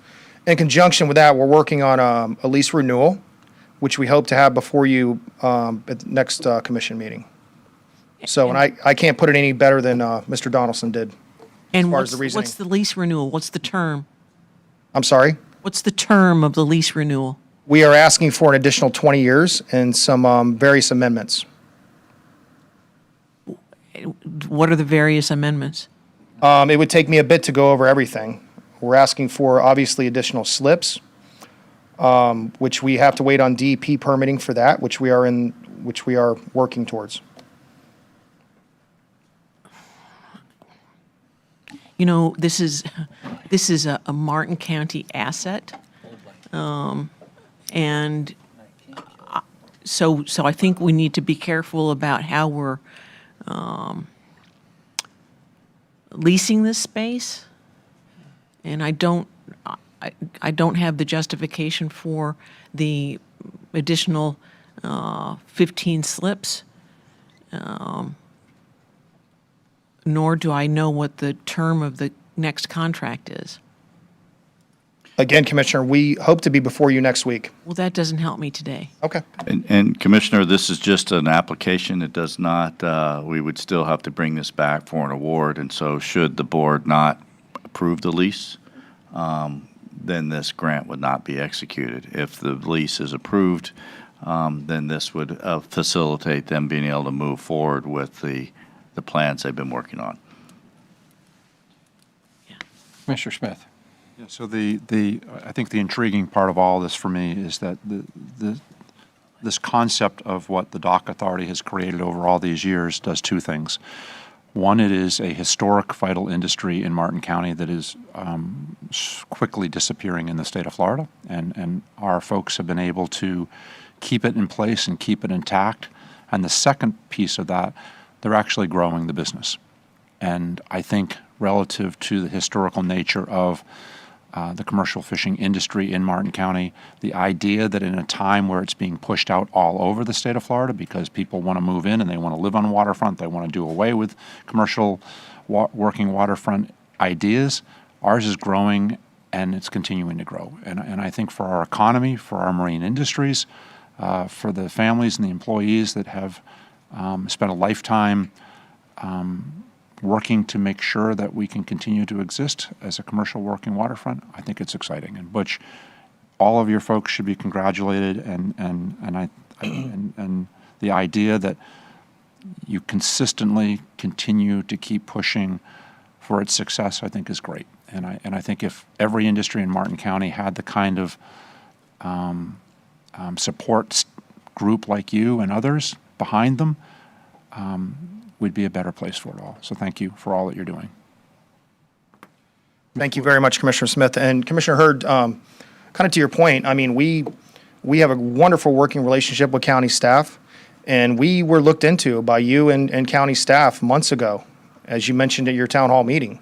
Yeah, and no one found that we were doing everything right, and we have always continued, and we have always done everything right working with county staff, and we will continue to do so. Mr. Olson, I appreciate that, but I haven't been approached about this expansion, and it's substantial. It's not 2%, it's not 3%. It's increasing it by over a third. And it's a county-wide amenity. So I'm sensitive to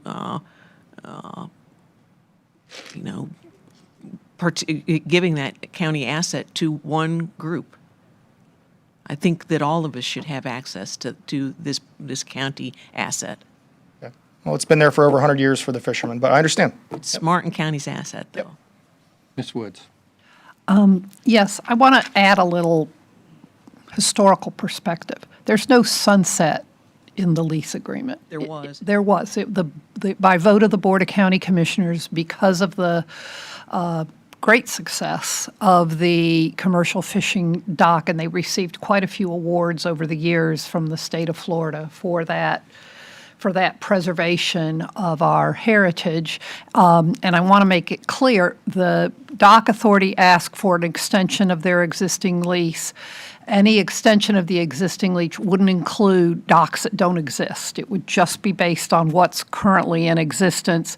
If they were to receive this grant, and if the board approves acceptance of the grant, then at that point, once the docks were constructed, we would amend the lease again and provide for all that. This is just an application for a grant to help in phase one of the construction of it. But and again, the use of those additional dock slips would be governed by the lease. They would be, and that would be a subject of negotiation and what the dock authority's explanation to the board would be in conjunction with negotiation with staff. So we're not at that point at this point. Thank you. Commissioner Heatherington. I'll be brief, but Commissioner Smith mentioned that the significance and the heritage and the historical significance. I think it would be interesting because, as I mentioned earlier, as many people move here to Florida each day, and then some of them move to Martin County, to have an informational item when time allows to educate the significance of the commercial fishing industry, how it started in Martin County and what it is today. I think it would be a good educational, informational item to bring back to the board at some point. Agreed. Yep. Okay. It's been so long. We have a motion by Commissioner Smith, seconded by Commissioner Heatherington. All in favor? Aye. All opposed? Motion carries unanimously. I was trying to squeeze you in, but it's 10:30 and we're going to take our 10:30 break. Closed captioning break.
Welcome back. We are going to skip down to Department Number 3 because we have some people that need to leave. Management agreement for the Martin County Courthouse and Cultural Center Historic Courthouse, Mr. George Stokas. Good morning, Mr. Chair. George Stokas, Assistant County Administrator for the record. Thank you very much for letting us skip ahead in line for our commitments. Before you today is a renewal or a new management agreement for the Martin County Courthouse and Cultural Center, also known as the Historic Courthouse located on Ocean Avenue. The old agreement that was adopted back in 2019 will soon be set to expire in 2024. The agreement was prepared by our county legal department. Many thanks to them. It's between us and the Arts Council. Ms. Nancy Terrell is in the audience here to answer any questions. And the purpose of the agreement is for the operation of the courthouse, which includes, the electrical, plumbing, and having it open for the public to enjoy that wonderful facility, which I believe is on the National Historic Register. If not, it's definitely one of our historic buildings. The duration of this agreement is for 3 years, and it does require a direct agreement for the user of the facility, and it does require public access. And I do know that they do provide public access because I've been into that building many times, both invited and uninvited, and the door is always unlocked. So when I'm there are sometimes it is locked. And the annual management fee for this is for $70,000. If so moved, the board would like to enter into this. That is our staff's recommendation. Commissioner Smith. How appropriate would be before us on the day that we also had our proclamation this morning for Historic Preservation Month as one of our iconic historic preservation sites. And certainly for both the county and for the city, it holds a tremendous amount of history and meaning to our community and to our county and city. And with that, I would move staff's recommendation. Second. Oh, man. She started talking before you, though. She was doing a prequel. All right, any other comments, questions? We have a motion by Commissioner Smith, seconded by Commissioner Heatherington. All in favor? Aye. All opposed? Motion carries unanimously. Thank you. Thank you very much. It'd be nice to have that same kind of thing come back someday with the high school. Yeah. Oh, at the high school? One of these days. Okay, back to Christy Brotherton's item, Department Number 2, contracts that meet the threshold for board approval, $1 million or greater. Good morning, Christy Brotherton. Wait. Commissioner Heatherington. Oh, Mr. Chair, I'm going to recuse myself from item A1, MacArthur Boulevard, as an employee or consultant of Ferrera Construction. They bid on the, although not the awardee, and with that, I will abstain from the vote. Noted. Good morning, Christy Brotherton, Chief Procurement Officer. The first item is the MacArthur Boulevard roadway elevation contract. Staff is recommending that the board award the contract to the lowest responsive and responsible bidder, which is J.W. Cheatham, in the amount of $2,931,651.75, and move that the board authorize the county administrator or designee to execute all documents related to this request. You want to talk now, or? Yeah. Excellent. Commissioner Smith. Chairman, I would move approval of item 8A1, right? No, A1, yep. A1, sorry, as a separate item because of Commissioner Heatherington's need to abstain. Second. Ms. Woods. I just wanted to put in for the Sorry, record. I have turned in my Form 8B. Yes. Thank you. Okay. Motion by Commissioner Smith, seconded by Commissioner Campy. All in favor? Aye. All opposed? Motion carries unanimously. Thank you. The second contract for your consideration is the grinder station installation and septic conversion continuing services contract. This contract has a maximum not to exceed value of $3 million with a maximum not to exceed term of 5 years. And staff is recommending that the board award the contract to the lowest responsive and responsible bidders, which is Meeks Plumbing and Baker Underground Contractors, and move that the board authorize the county administrator or designee to execute all documents related to this request. And that concludes this item. Move staff's recommendation. Second. Okay, we have a motion by Commissioner Smith, seconded by Commissioner Heatherington. All in favor? Aye. All opposed? Motion carries unanimously. Thank you, ma'am. Moving on to Department Number 4, Transit Development Plan, TDP, Major Update, Final Draft Report. Mr. Ashman Beecher. That's him right there, and the whole team. The whole...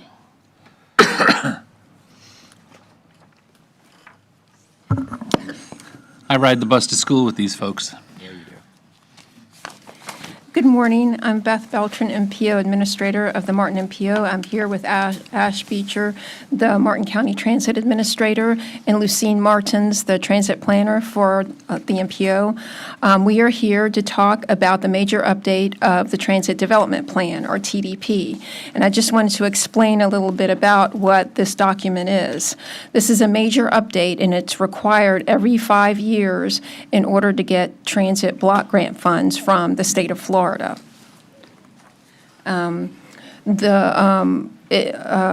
So it's required to get funding. The state does require annual updates or minor updates between that 5-year period in order to get an idea of how the transit operation is moving along. So what we're doing is a plan. About 18 months ago, the transit agency asked the MPO to develop the major update to be a guide, if you will, for the next 5 to 10 years. But the implementation of, or possible implementation of these recommendations would happen between that 5-year period. And like I said, there's an annual update that will, Ash and team and will be talking about during that 5-year period between major updates. So the MPO had requested that Marlin Engineering, one of our general planning contractors, develop the plan along with Kittleson and Associates. Jeff Widener is here from Marlin, and Jessica Mackey is here from Kittleson, and they will present the hard work we've done for the last 12 to 18 months, and afterwards we'll be happy to answer any questions you all may have about either the process or what's in the document. Thank you, Ash.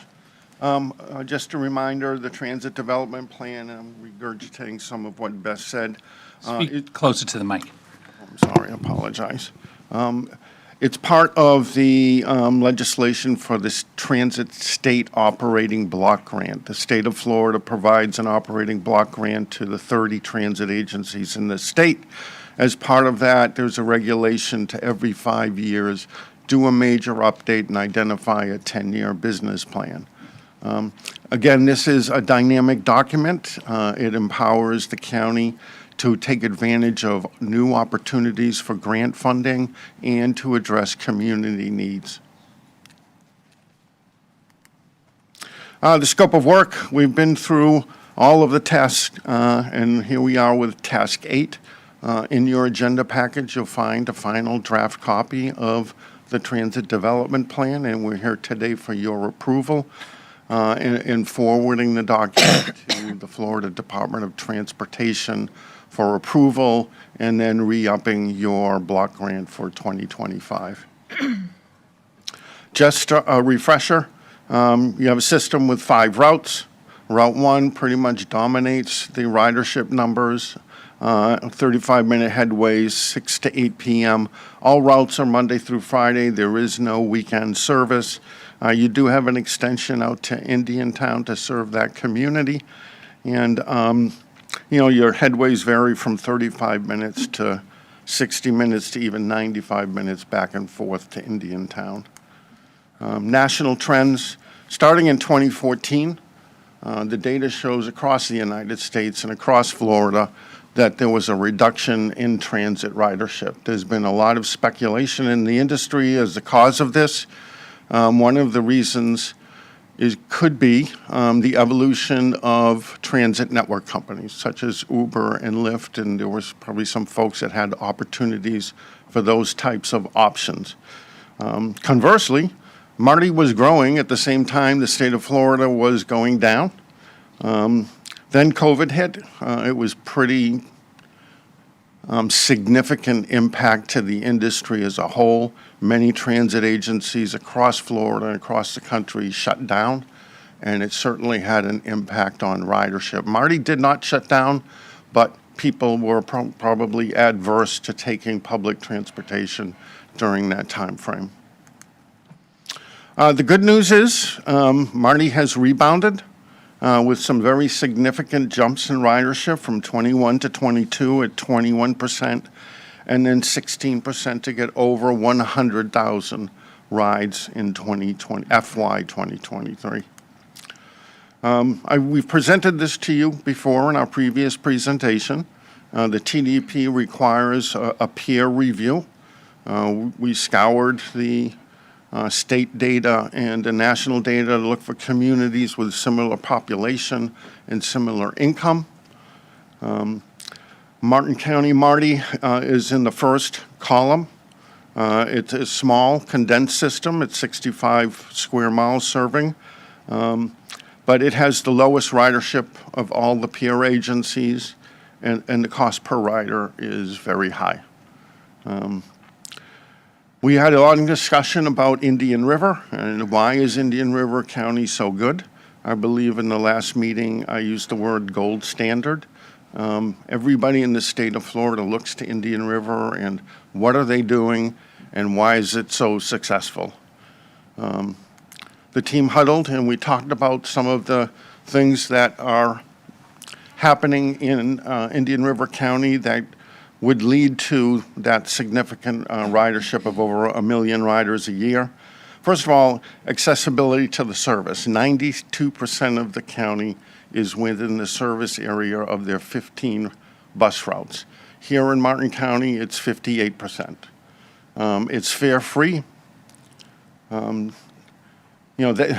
Going fare-free has been proven across the country to increase ridership.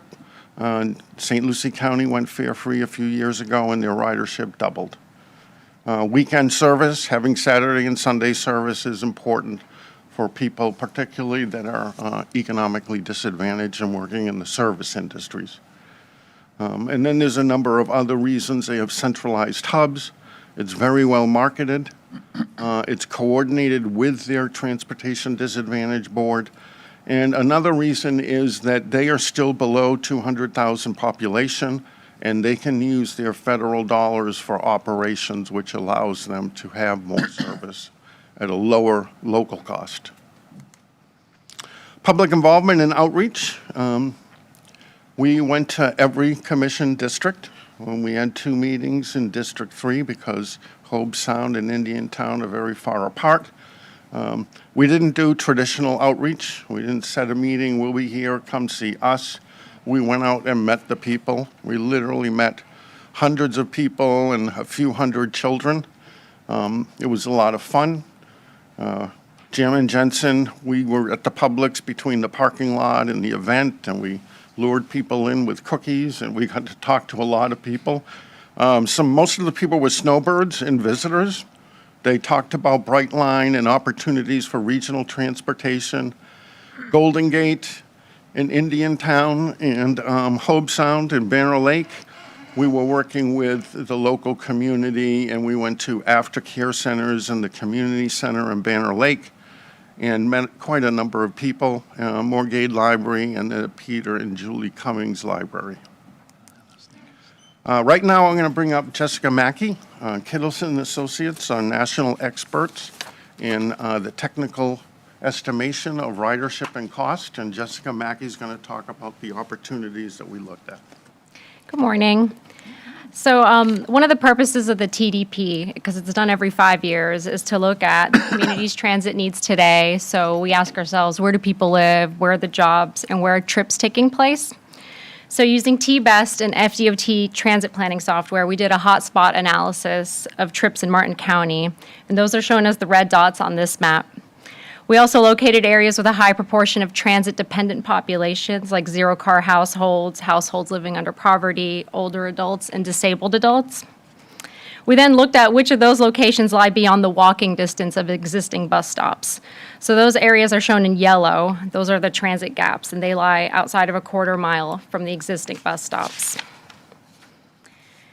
So then we started to do some planning strategies. We know we wanted to improve ridership for the existing system while exploring other innovative approaches like microtransit that made sense for the community. the four different strategies we developed are based on technical data and feedback from outreach. So the first scenario is our low cost, no cost scenario. And these are improvements that could be made in the short term for little to no cost. We also have scenarios for expanding the service span, adding bus stops, and an aspirational network with microtransit. And each of these strategies had several alternatives that we costed and ranked to help us guide us in the recommended plan. Scenario 1, our low-cost scenario, we found that there's many opportunities to improve today's operations. For example, we know that the buses need to be better coordinated. A COA, which is a comprehensive operational analysis, would better increase connectivity in the region, as well as convenience for riders. A COA is also where a review of stop-level ridership would take place to evaluate bus stop utilization. And during outreach, we learned that a number of people in the community were not aware that the transit system exists or how to use it, so we included a targeted marketing campaign that leverages South Florida commuter services to help get the word out about the service and to improve ridership. We heard from residents in Indiantown that they needed to go to shopping destinations like Walmart, so we proposed extending Route 2, where this green dotted line is, to go from the Robert Morgade Library to the Walmart in Stewart. And we saw that Route 3 had unproductive segments, so we think splitting it into 2 circulators would better serve several important new destinations, including the Walmart in Stewart.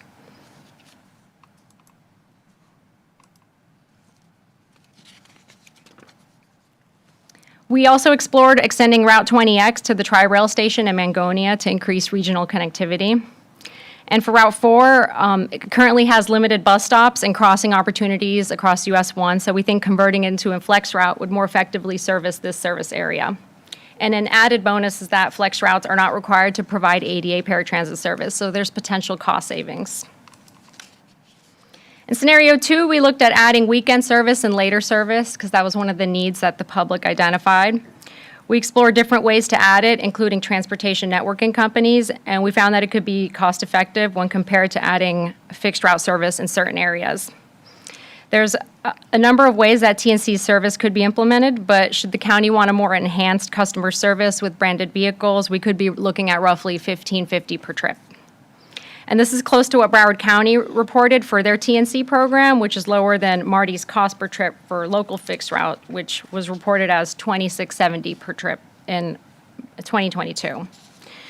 Later service was also a need, with Route 4 being the one with the highest need, as its last southbound trip leaves at 5 p.m., so we explored extending Route 4 service to 8 p.m. using TNCs. I'm going to hand it to Jeff. So just very briefly, we wanted to share with you some of what's going on in Southeast Florida with transportation network companies. This is some highlights of municipal projects and is very similar to the City of Stewart Tram, where a transportation network company with a small vehicle can create circulators and tie into your transit system, better connecting neighborhoods to the trunk line system. And then there's other services that can provide different levels of vehicles. They actually have all-electric Teslas, again, trams that are localized, and they can use vans to better penetrate the community. They're very good at writing competitive grants. They know the DOT process. DOT has funds for 50% operations to operate one of these transformational transit services connecting into your trunk line system. And it's an opportunity that we've included in your proposed plan for the future. So for our third scenario, adding bus stops, that was a major need because there's wide areas of the counties where the bus passes through but is not servicing important destinations. So to give some more background, the industry standard for bus stop spacing in urban areas is every quarter mile. And Route 1, the average spacing right now is 0.96 miles. So there's many destinations like shopping centers, Home Depot on US 1, the Regency Square Shopping Center that currently have no service. So we identified some locations, some priority locations if we were to add bus stops. We identified 40 potential locations, and it's based on feedback from outreach as well. Destinations include the Kane Center, La Jolla, the Health Department, the Publix at the Canner Crossing, the Banner Lake Community Center, the House of Hope, and various along US 1. And we also tested how ridership would improve using T-Best, and it estimated an increase of over 77,000 riders annually, just if we added bus stops to the current routes. And obviously, the downside to having more bus stops is that the bus schedule will need to be reassessed, but we think increasing access to people and to jobs would be well worth the trade-off. So we also heard from the community, as well as you all, that there's a desire for microtransit service. Because of the long walking distances in certain communities that have no service today, we also saw it as the most cost-effective way to provide transit. The benefits of microtransit are enhanced safety, as there's a lack of safe crosswalks and sidewalks in many areas. It's a first mile, last mile solution to fixed route transit, and it would likely cost less than today's cost per rider. So we created an aspirational network. It looks at the development of 5 TNC zones, and we also have 2 trunk line routes. We kept key routes that better accommodate the long trips that folks need to take throughout the county. So you'll see Route 1 is still here, Route 2. We also envision having an intermodal hub located in proximity to the proposed Brightline station and with time transfers. The recommended plan that we developed is a realistic business plan based on the best results in the areas that had the highest need. It also looks at how we can transition into microtransit. So we're proposing off the bat all of the no-cost improvements that'll improve ridership. That includes splitting Route 3, converting Route 4 to a flex route, and extending Route 2 to the Tri-Rail station. We also included a marketing campaign as a low-cost improvement, starting at $15,000 a year. We included planning products that Marty will need to do in the future, like the comprehensive operational analysis and the bus stop study. And we know that, based on our analysis, the demand for microtransit is high in areas like Stewart, Jensen Beach, and Palm City. We explored different cities to implement this in, and microtransit in Palm City might be a good place to start, as it currently has no service. We also included a pilot program for Saturday service for routes 1, 2, 3, and 4 using transportation networking companies. The 2034 cost per rider for all the improvements in this plan is estimated to be $16.32, which is lower than today's cost at $29.80 per rider.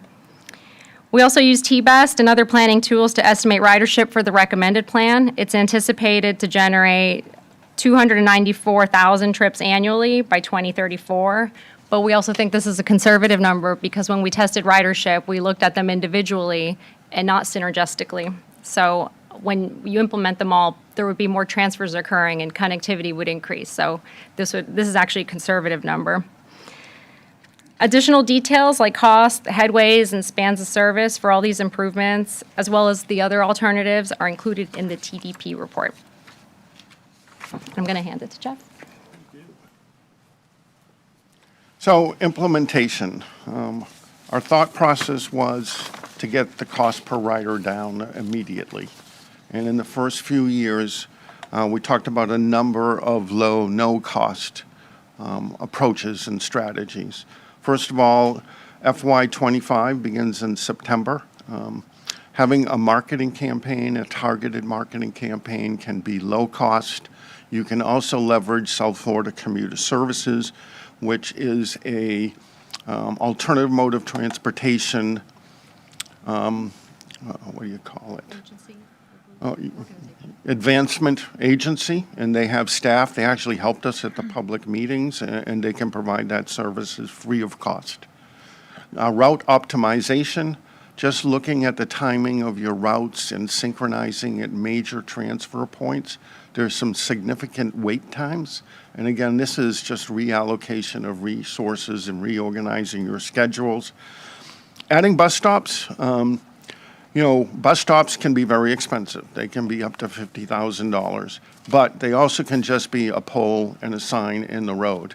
And strategically adding bus stops at a low cost can generate more ridership. And then 2 years later, your federal grant goes up because it's based on ridership. Scope microtransit. Let's start the conversation. Transit staff could be talking to or do an invitation to bid or an industry forum and have these competitors come in and tell you what they think they can do for you. Route 4 late shift, there's a 2-hour time differential. Somebody can get on a bus on Route 4 and expect to go home, and they can't get the bus. This flex route is low cost. It's like $14,000 to have this added service right away next year. Extending Route 2 to the Walmart, reallocation of resources. Extend your headway. And it provides, access to the Walmart from the folks in Indiantown. Splitting Route 3 is a wash. It's taking the 2 buses and turning it into 2 cycles. It's going to increase ridership. Extending the 20X to Tri-Rail. Again, it already has a long headway. Extending it to Tri-Rail it shows in the tool that we use, which is called T-Best. And then a fleet plan. So a big part of the capital costs in your 10-year plan is your buses will be expiring starting in 2027. You'll have 14 vehicles. Think about, do you want to go electric? Do you want to diversify the fleet with smaller vehicles and larger vehicles on the trunk line routes? Think about it before you jump into 2027 when you're going to purchase your first new bus. Brightline Hub, big opportunity. You'll have an identifiable transportation center. Bus replacement begins in 2027. Then we start getting into the transformational network that we heard a direction from you all, is piloting a Saturday TNC program. This is something that the transit agency, I'm thinking of Broward County Transit, when their service ends, they give shift workers free Uber and Lyft rides. They're focused on the medical industry because it's a 24-hour operation. Doing a comprehensive operations analysis. This will really give you some very much detail on how to synchronize your system. Then 2029, you need to do this all over again and do a refresh for the next 5 years. It's probably time to look at re-looking at your IT or intelligent transportation system. And then the first transformational TNC zone happening in 2031. Now, we provided you a document that has all of the details and the cost. You can mix and match. You can advance the transformation. The important point is let's get ridership up as quickly as possible with the least amount of cost and start getting more revenue, both from the fare box and from the federal government. These are some of the things that were in the aspirational or transformational network that didn't get into the recommended plan. Again, all this information is provided, and you can pick and choose, and these are interchangeable, and develop your plan as you move along.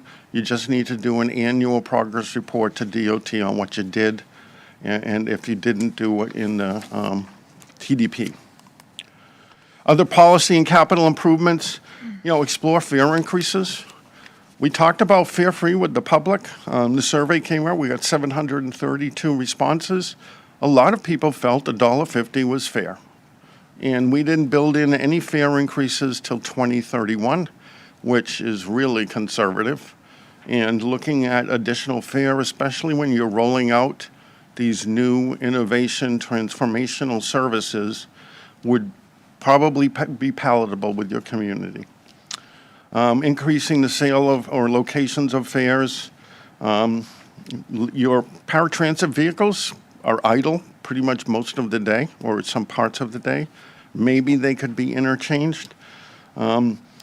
Comprehensive plan and development reviews. Getting developer dedications for bus stops is a freebie. And participating in the development review to have transit-ready developments, and then the potential future maintenance facility. Just next steps, here we are in May. The blue dots represent, we went to a joint advisory committee board meeting and shared this presentation.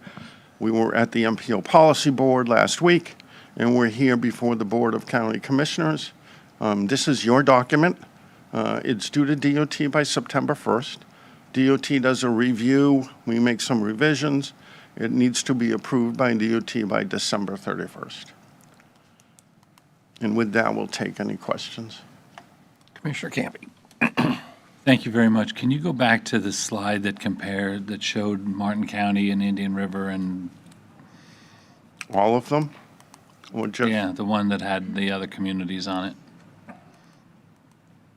That one.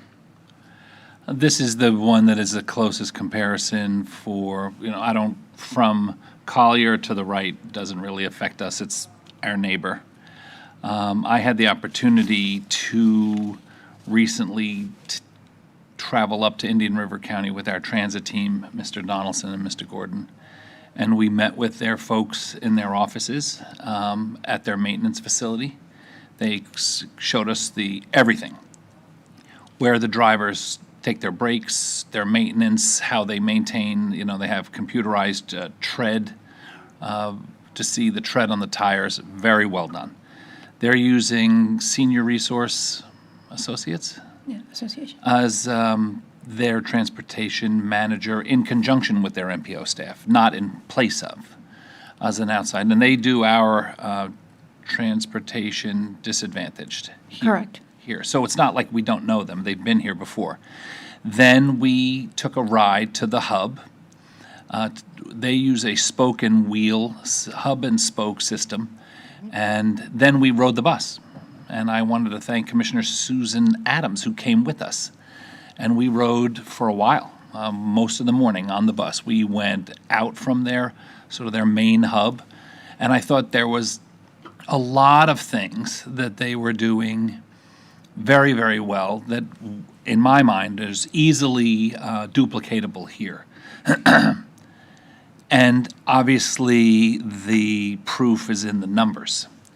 If we just look at this, and this is an older document, this has been out for a while, right? Because we're up to 107 riders now, 107,000, and this is showing 92, so let's just say 100. And they're over 1.2 now as well. And their system has been in place for quite a while. But that being said, for folks that are not aware, I always use the same expression, we're sister counties. Their population is similar to ours, you can see it right there. Their miles of acreage is similar. Their economic makeup of their community is similar. It's just that they have had a longer history with their transit system and they have embraced it more.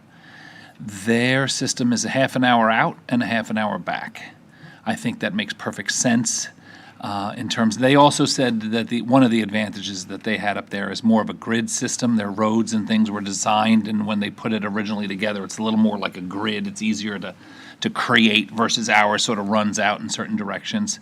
But they had Fellsmere and they had other communities like we have. So I took some things that stuck with me. 30 minutes out and 30 minutes back makes it reasonable, because if you are going to try to get to a job or to school or something, and it's a 60-minute one way, you're probably going to pass, because you got to get to the bus station and then you got to wait there for a little bit and then you're going to be on and that's also assuming that the 60 minutes here in Martin gets you from your beginning to the end of your destination, not to a transfer point, and then you got another amount of time. So I think that's our number one issue.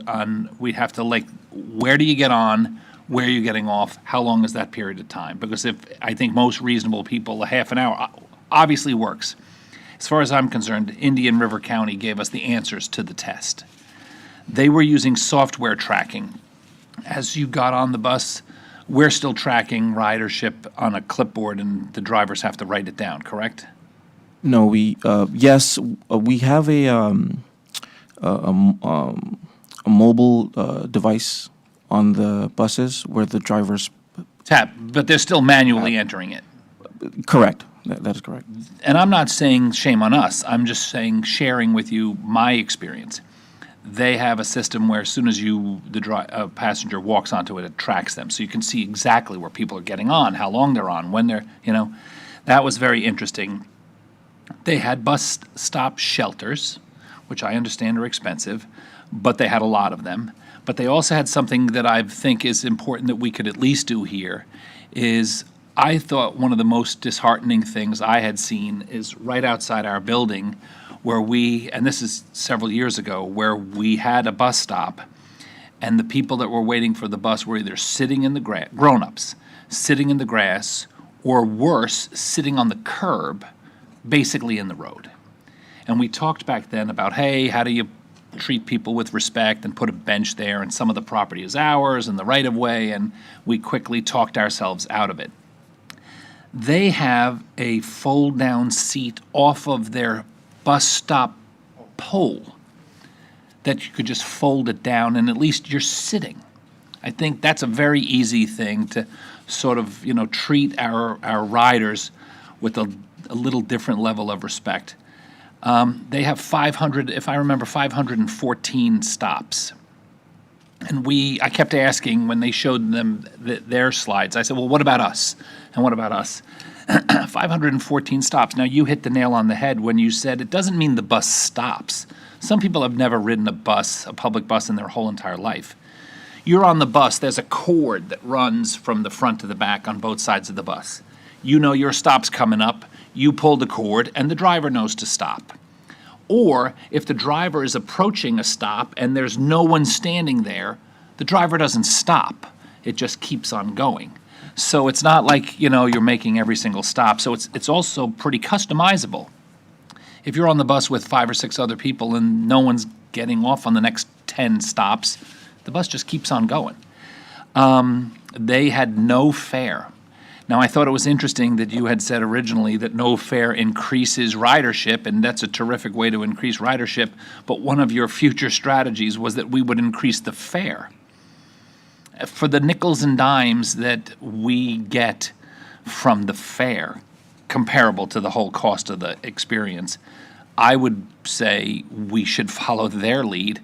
And people just got on and got off. There was no swiping and tapping. There's no money. There's no worrying about all of the accounting services necessary for what I think is a small amount of money that we're bringing in. Saturday, I think, is important because if you're an employee and you're working on the weekends, and a lot of retail and service jobs are not Monday through Friday. So if you're telling people, hey, we need to train you to ride the bus to, get you into the habit of riding the bus, but you can't do it on the weekends, then you're forced to still have a different transportation strategy. Young riders, I kept asking Commissioner Adams and the rest of their team, they have a lot of young riders. And that's how you continue to grow this system generationally. Bike racks. They had not only the bike holder that could hold up to 3 bikes on the front of the bus, so that if you rode your bike to a bus stop, you could then place it and then take it with you and get off, so that even like that first mile, last mile kind of a thing, that could be a bike. But they also had, in several of the locations, I noticed bike racks at the bus stop, a permanent one. So if you rode your bike from your home to a bus stop, you could lock it up there, get on the bus, and come back. I think our demographic and dynamic is going to change before if you could go to that last one that showed Palm City out like a decade. It was almost the last slide. It was that one.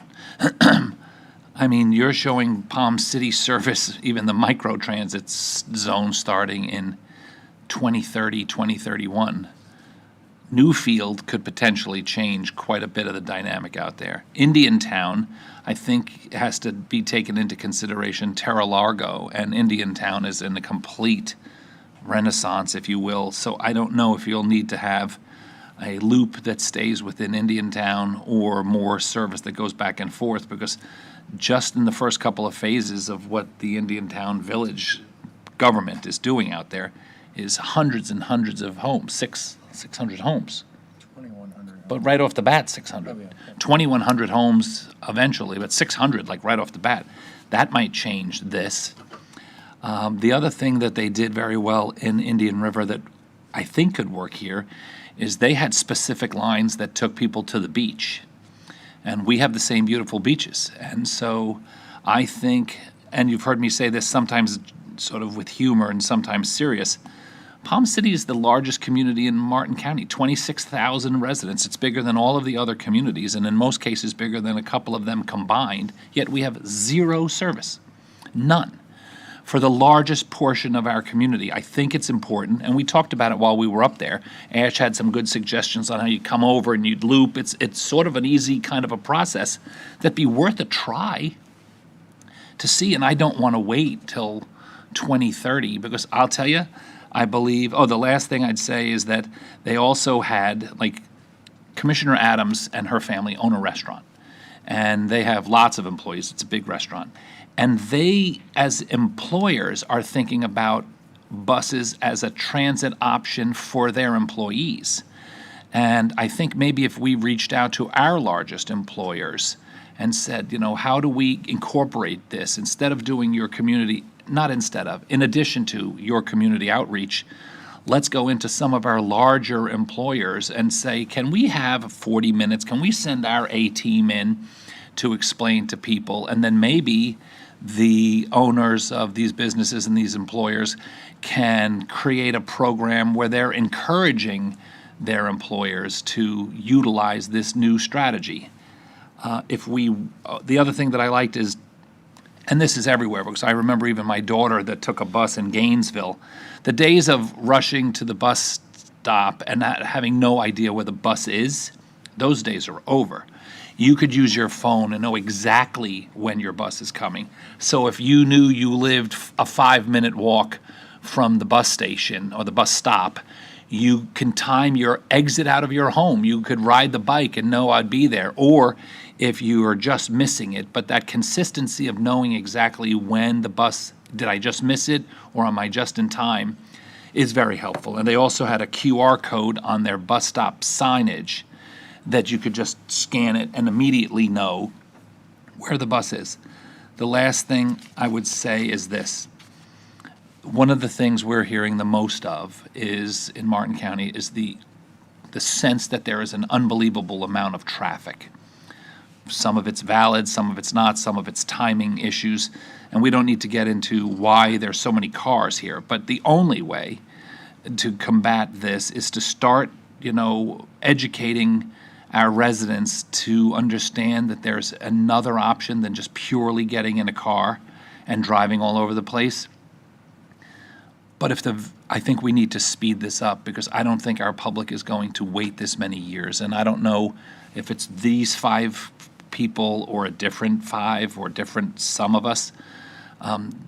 This system will get a vote of no confidence well before you get to truly engage your whole multi-year system. The public is starting more and more to pay attention on if this is a good idea or not. So I think, from my perspective, you need to sort of double down and prove that this works or prove that it doesn't. And you're not going to have a decade to do it. I think the public, the Taxpayers Association, other organizations are starting to look at this. We know about it, but they don't.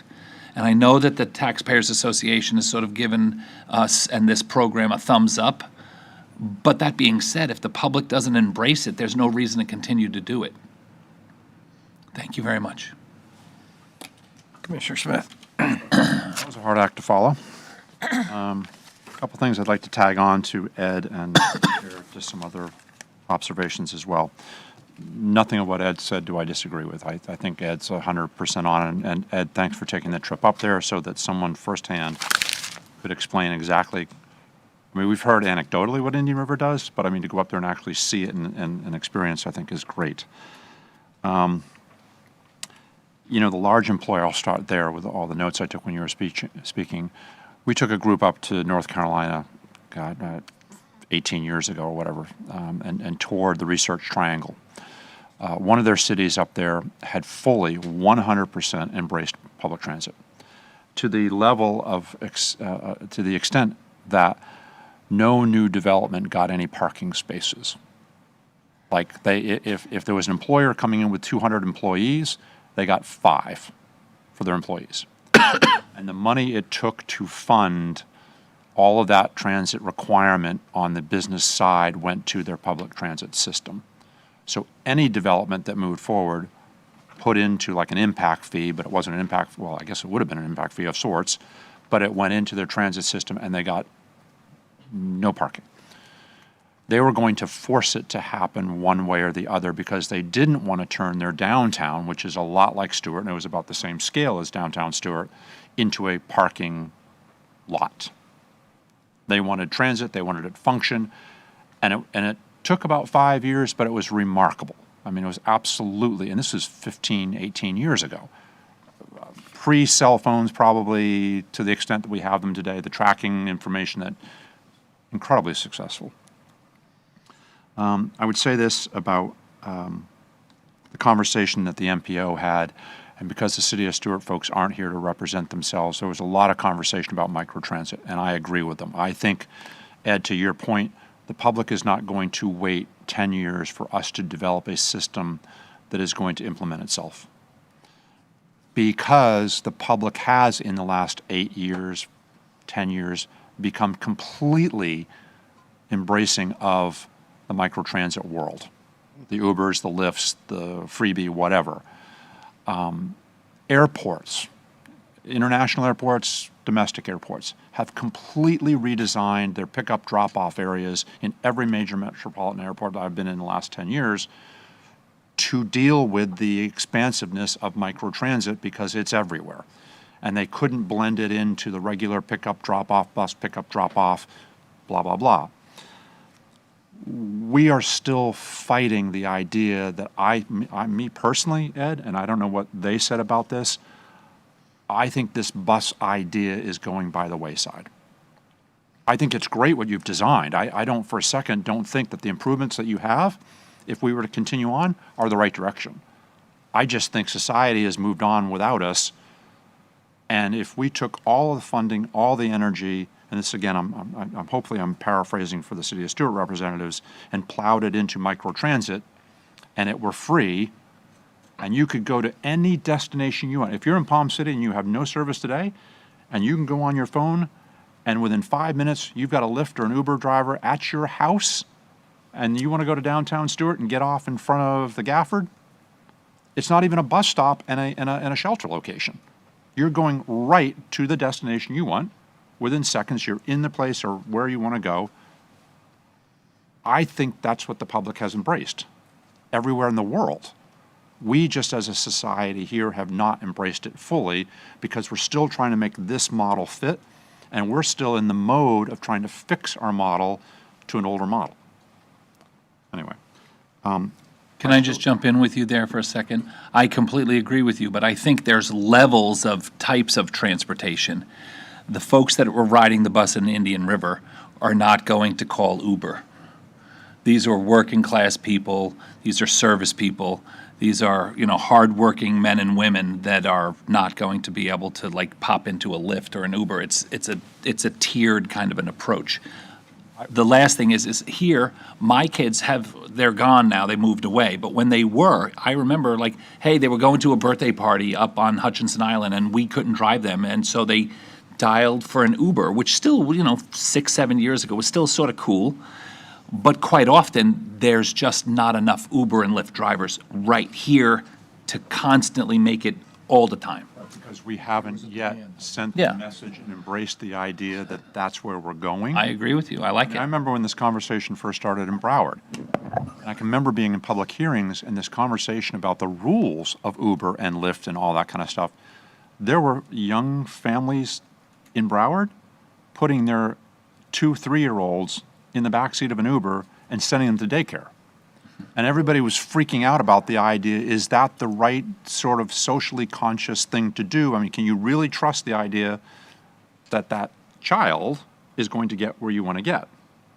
And it has moved in that direction. I mean, that generation fully embraced, your kids, Ed, generation, fully embraced that. Well, mine were in high school. They were in toddlers. No, but them having children now, they would probably do it. Where some of us would go, no, I'm not doing that yet. You know, in the old days, you used to be able to mail your baby across the country. With a stork. No, look it up. You could mail your baby, and they would bring your baby from one location to another. Okay. The mailman.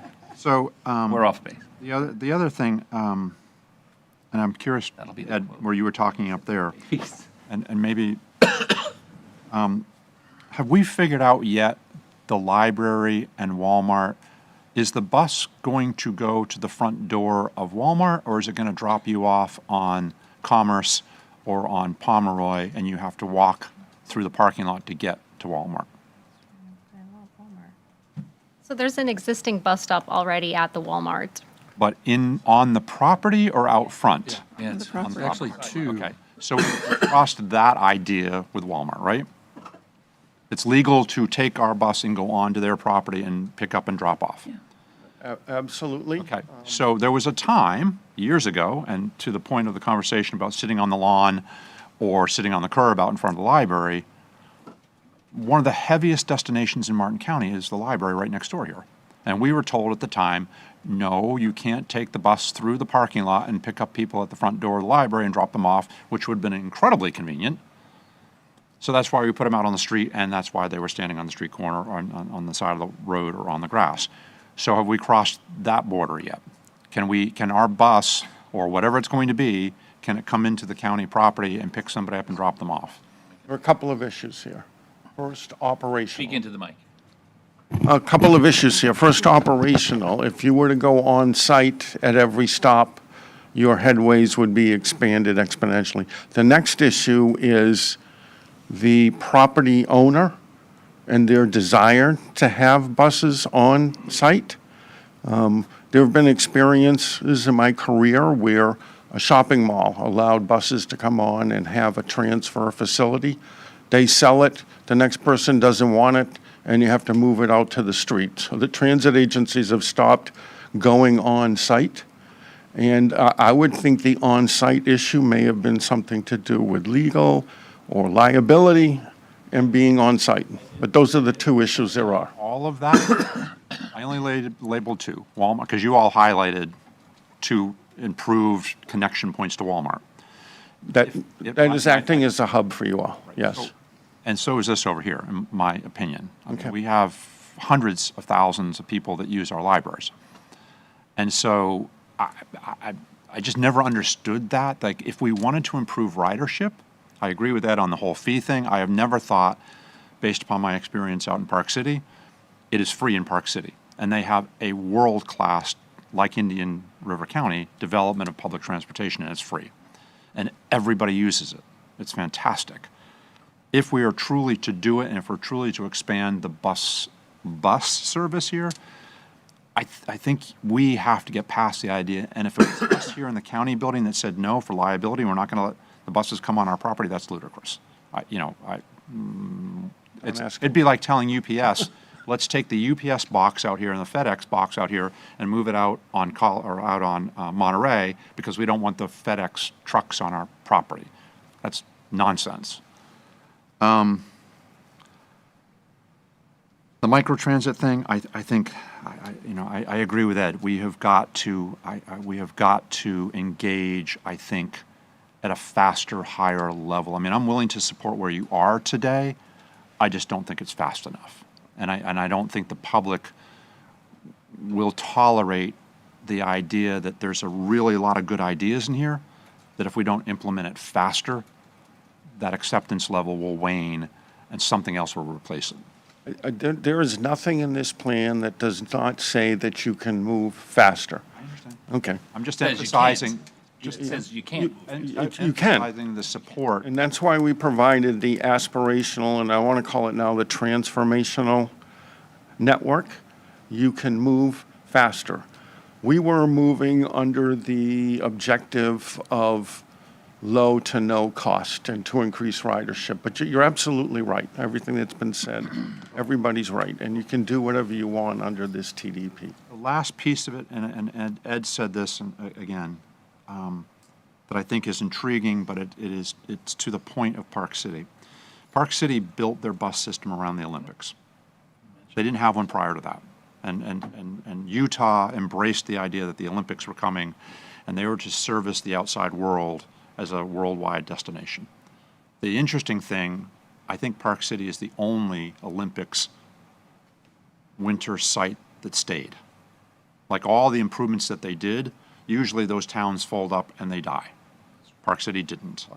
Utah and Park City like embraced the idea of what it had done and kept on going with it.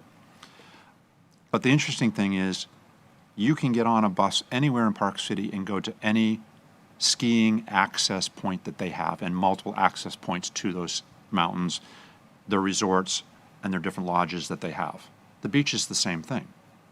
We have 27 beach access points or something here in Martin County, some number like that. If you had half of them that were on a route system that a kid in Palm City can hop on a bus with a surfboard, like I hop on a bus out there with my skis and boots, but you don't have boots here, that everybody does, by the way. Everybody hops on that bus with their skis and their boots, clunky as it is, and they go skiing. If you had it built into our service, and I know Harold's done with my rant here, you could go to the beach. And I think as a destination like a Walmart, you engage a whole nother level of the public that we don't engage today because we don't have that as a system. Anyway, thanks for listening. Harold, I'm sorry. It's going to be my turn, even though your light's on. Let's not forget about one of the epic fails that I did as a commissioner.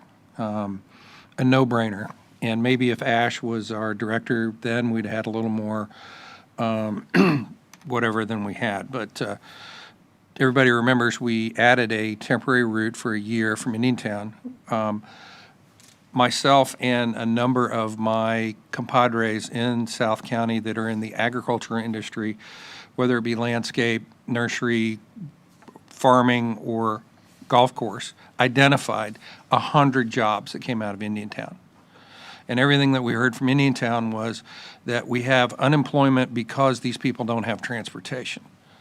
Duh. We do 2 routes in the morning, 2 routes in the evening. We did it for a whole year, and we got zip.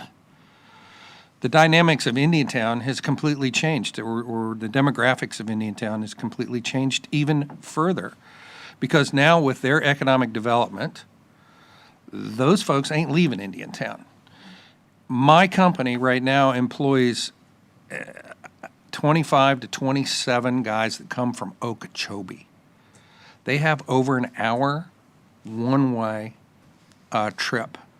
They bought some old piece of junk, which I worry about every day, school bus, that my mechanic usually every evening has to help them jump off to get back to Okeechobee.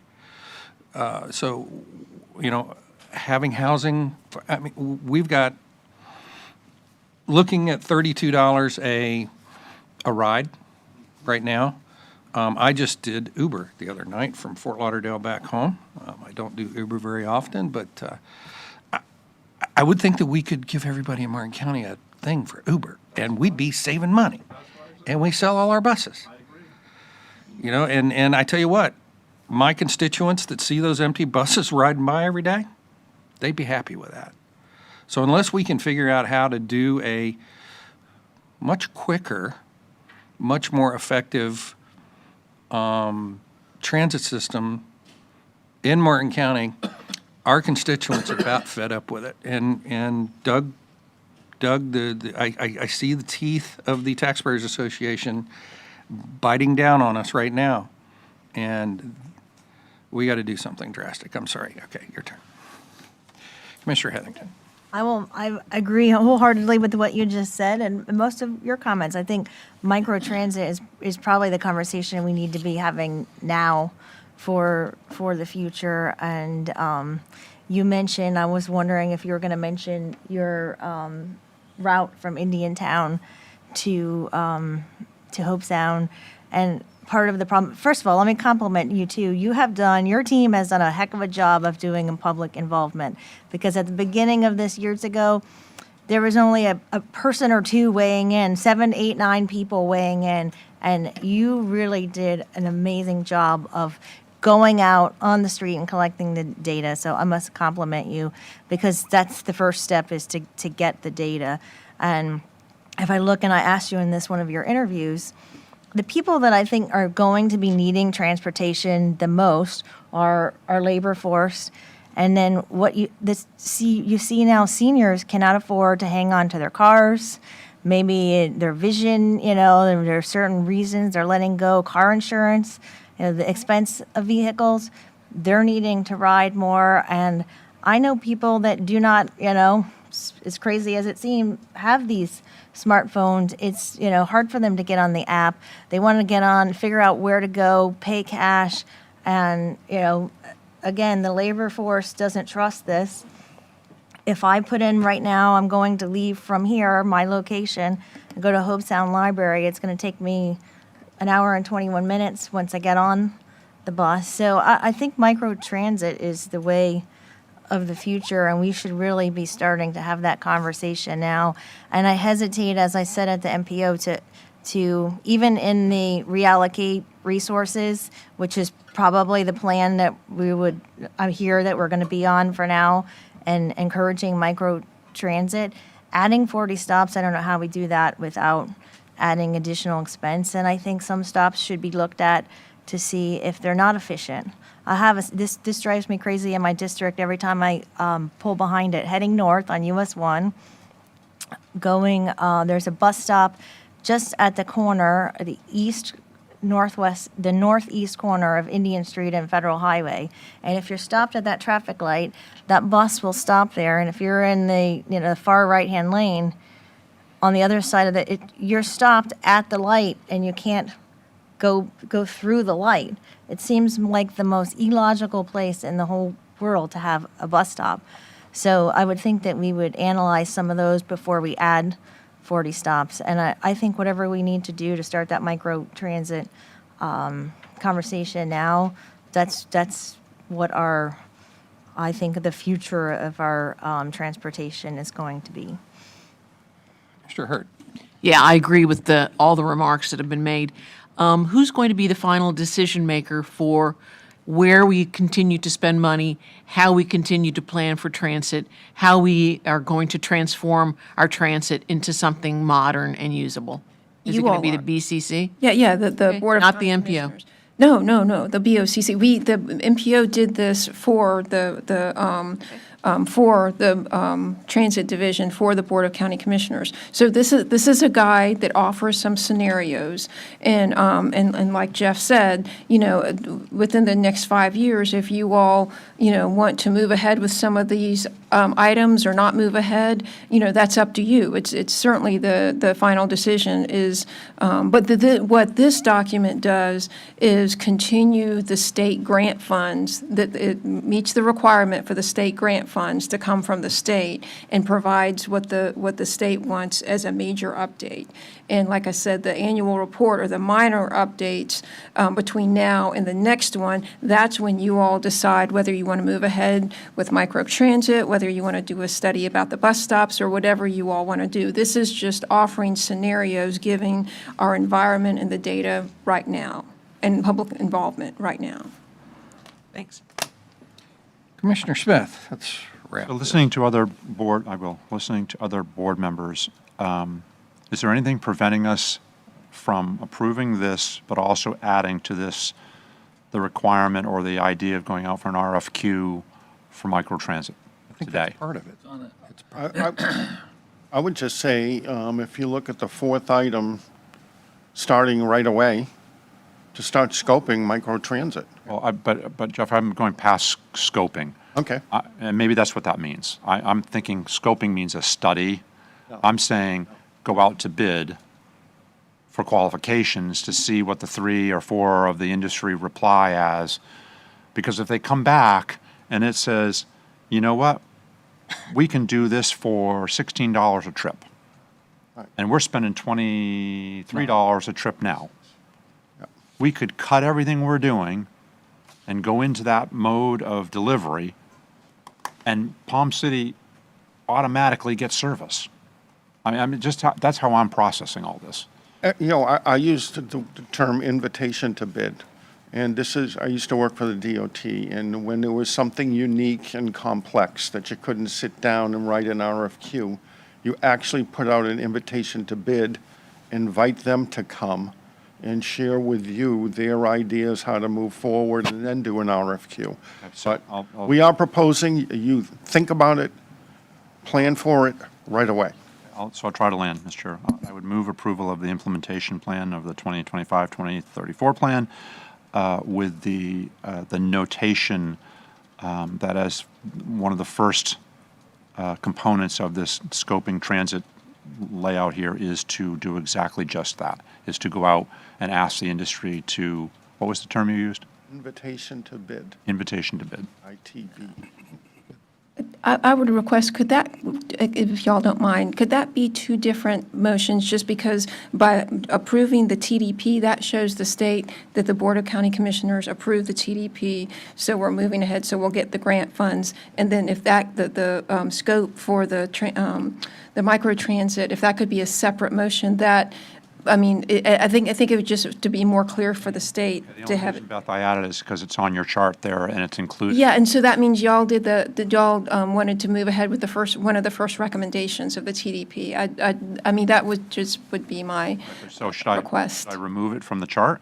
No. If you can just make it two separate motions, if that's okay. That would just be in my comfort zone, but y'all do whatever you want to. What I don't understand? Yeah. If this conversation hadn't happened, and I just said move staff's recommendation, right, or the consultant's recommendation, included in that, in phase one, is scoping of that process. Okay, that's fine. But if you're going to have heartburn, I don't want you to have heartburn. Thank you.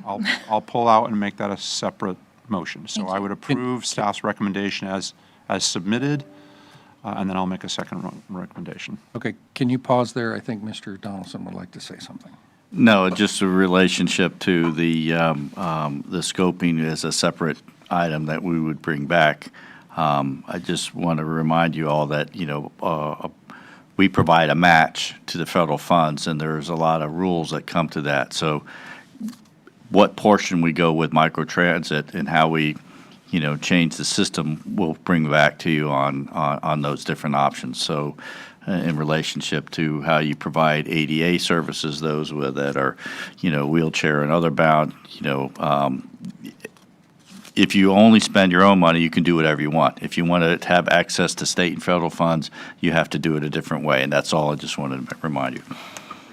May I add to that? Because this is a very, very important point. So we showed a transformational network that had TNCs, but you maintain some trunk line transit services.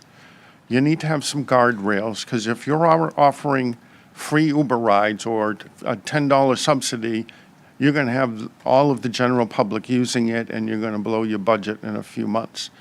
If somehow just think about it, because if you can use it to feed into the transit system, you'll still be able to get your federal and state dollars. So it's a balancing act.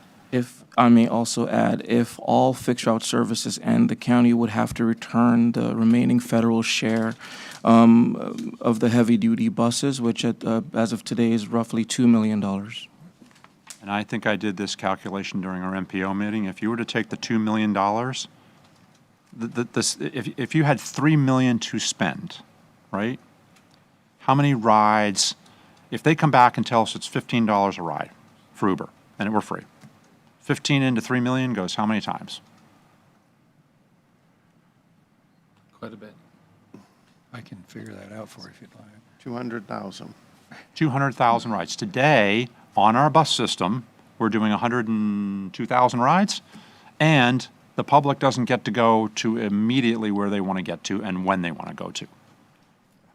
I mean, Jeff, I've thought about, I know you're cautioning us to think about it. You'll get more than 200,000 requests. 10,000 people ride the bus, ride the Uber once a week is 520,000. And if that's so, when you start looking at what does a parking space in downtown Stewart cost? What is the cost of having an extra 30,000 cars a day on the road that if you're supplanting it with something else, are we nixing it down? I mean, Lots to think about. I have. Go ahead. No, I just wanted to, because that's why it's maybe a good idea to have a separate, have the motion to approve the TDP as one motion, so we can confirm, we can submit this document to the state to make sure we get the we can the noodle grant through. funds, and then have a second motion where we can talk more about. Related to you and said yes. Okay, thank you. Commissioner Hurt. Yeah, I just wanted to exercise caution also. When I see reticent people like Jim Gordon and Don Donaldson pushing their buttons frantically, coming up to the mic, I know that we're in trouble. We have some existing contracts. We have existing obligations to the state. We have existing obligations to the federal government, and we do not want to blow those up. So we need to proceed. I agree. We need to take a different direction, but we need to do it mindfully, knowing that we need to satisfy the requirements of all of our partners, because we rely upon them for all of the funding. I volunteer to use Palm City as a beta test. Beth, you have a light? Is it- Oh, okay. All right. Oh, I'm sorry. Sorry. I just wanted to bring up that the funding we currently use to comprise the $3 million includes federal, which is a little over half, state, which is about half of what's left, and then local funds. If we went to a different method of delivering this service with the TNCs, you're not going to get the federal and the state funding, or you might get a reduced amount of that funding, and you're going to be floating it all locally, which is fine. So what I would propose is we roll it out in a smaller area to implement it, and then see how it works before we consider major changes to the system. Look at lower performing routes, perhaps, or the flex route might be an area that we might be able to implement it, and then see how it works, and then report back to the board with those findings. Commissioner Smith, the plane was supposed to be on the ground. Jim, I agree with everything you just said. I think when it comes to the federal funding and state funding, it's times like this that everybody's very comfortable in their box. But the world has moved on. Regardless of where we are comfortable in our box, the world is moving on to the point where they have spent millions of dollars with federal funding, I have no doubt, at airports, modifying every single access point at an airport you can modify because they physically couldn't manage the 3 different types of delivery in those pickup drop-off areas. The cautiousness, I agree with all of it, but if we don't push and we don't ask our federal partners and state funding partners to, if the contrary happens, and we actually increase ridership, I somehow think that translates to those funding partners. And you said it in your report, we get more money if we increase ridership on the bus system. Okay. Will we get more money if we increase public ridership in a microtransit fashion? It's just a different vehicle that delivers the service, that's all. Anyway, I've separated the motion, it got a second, and I'll come back with a secondary motion. Seconded it. I was the second. Okay. What's the first motion? Just to approve the plan as presented. Okay, we have a motion by Commissioner Smith, seconded by Commissioner Campy. All in favor? Aye. All opposed? Motion carries unanimously. Commissioner Smith. I would move that we ask our staff and consultants to prepare TB, a what? invitation to bid. An It might invitation. also be called an industry forum, but depending on, but anyway, the thought is there. Industry forum, invitation to bid, and to at least offer, from Jim's comments, whether we target it to a smaller area as a pilot, maybe that's Palm City, or we look at some areas of convenience that make the most sense, that just come back to us with those options so that we can see what best fits and how maybe the industry would best respond. Second that. Okay, we have a motion by Commissioner Smith, seconded by Commissioner Heatherington. Commissioner Hurt. Just, Mr. Gordon, Ms. Beltran, are you comfortable with this? What? The MPO is responsible for the first motion, which was the approve the TDP, so I'm comfortable with that. Okay, I would Mr. have- Gordon? Yes, I'm comfortable with it. We'll bring it back to the board with some data to support, the route that we're going once we start having those conversations. Okay. All in favor? Aye. All opposed? Motion carries unanimously. Mr. Abate, I was trying to squeeze you in, but you're out. We're going to break for lunch and see you at 1:30.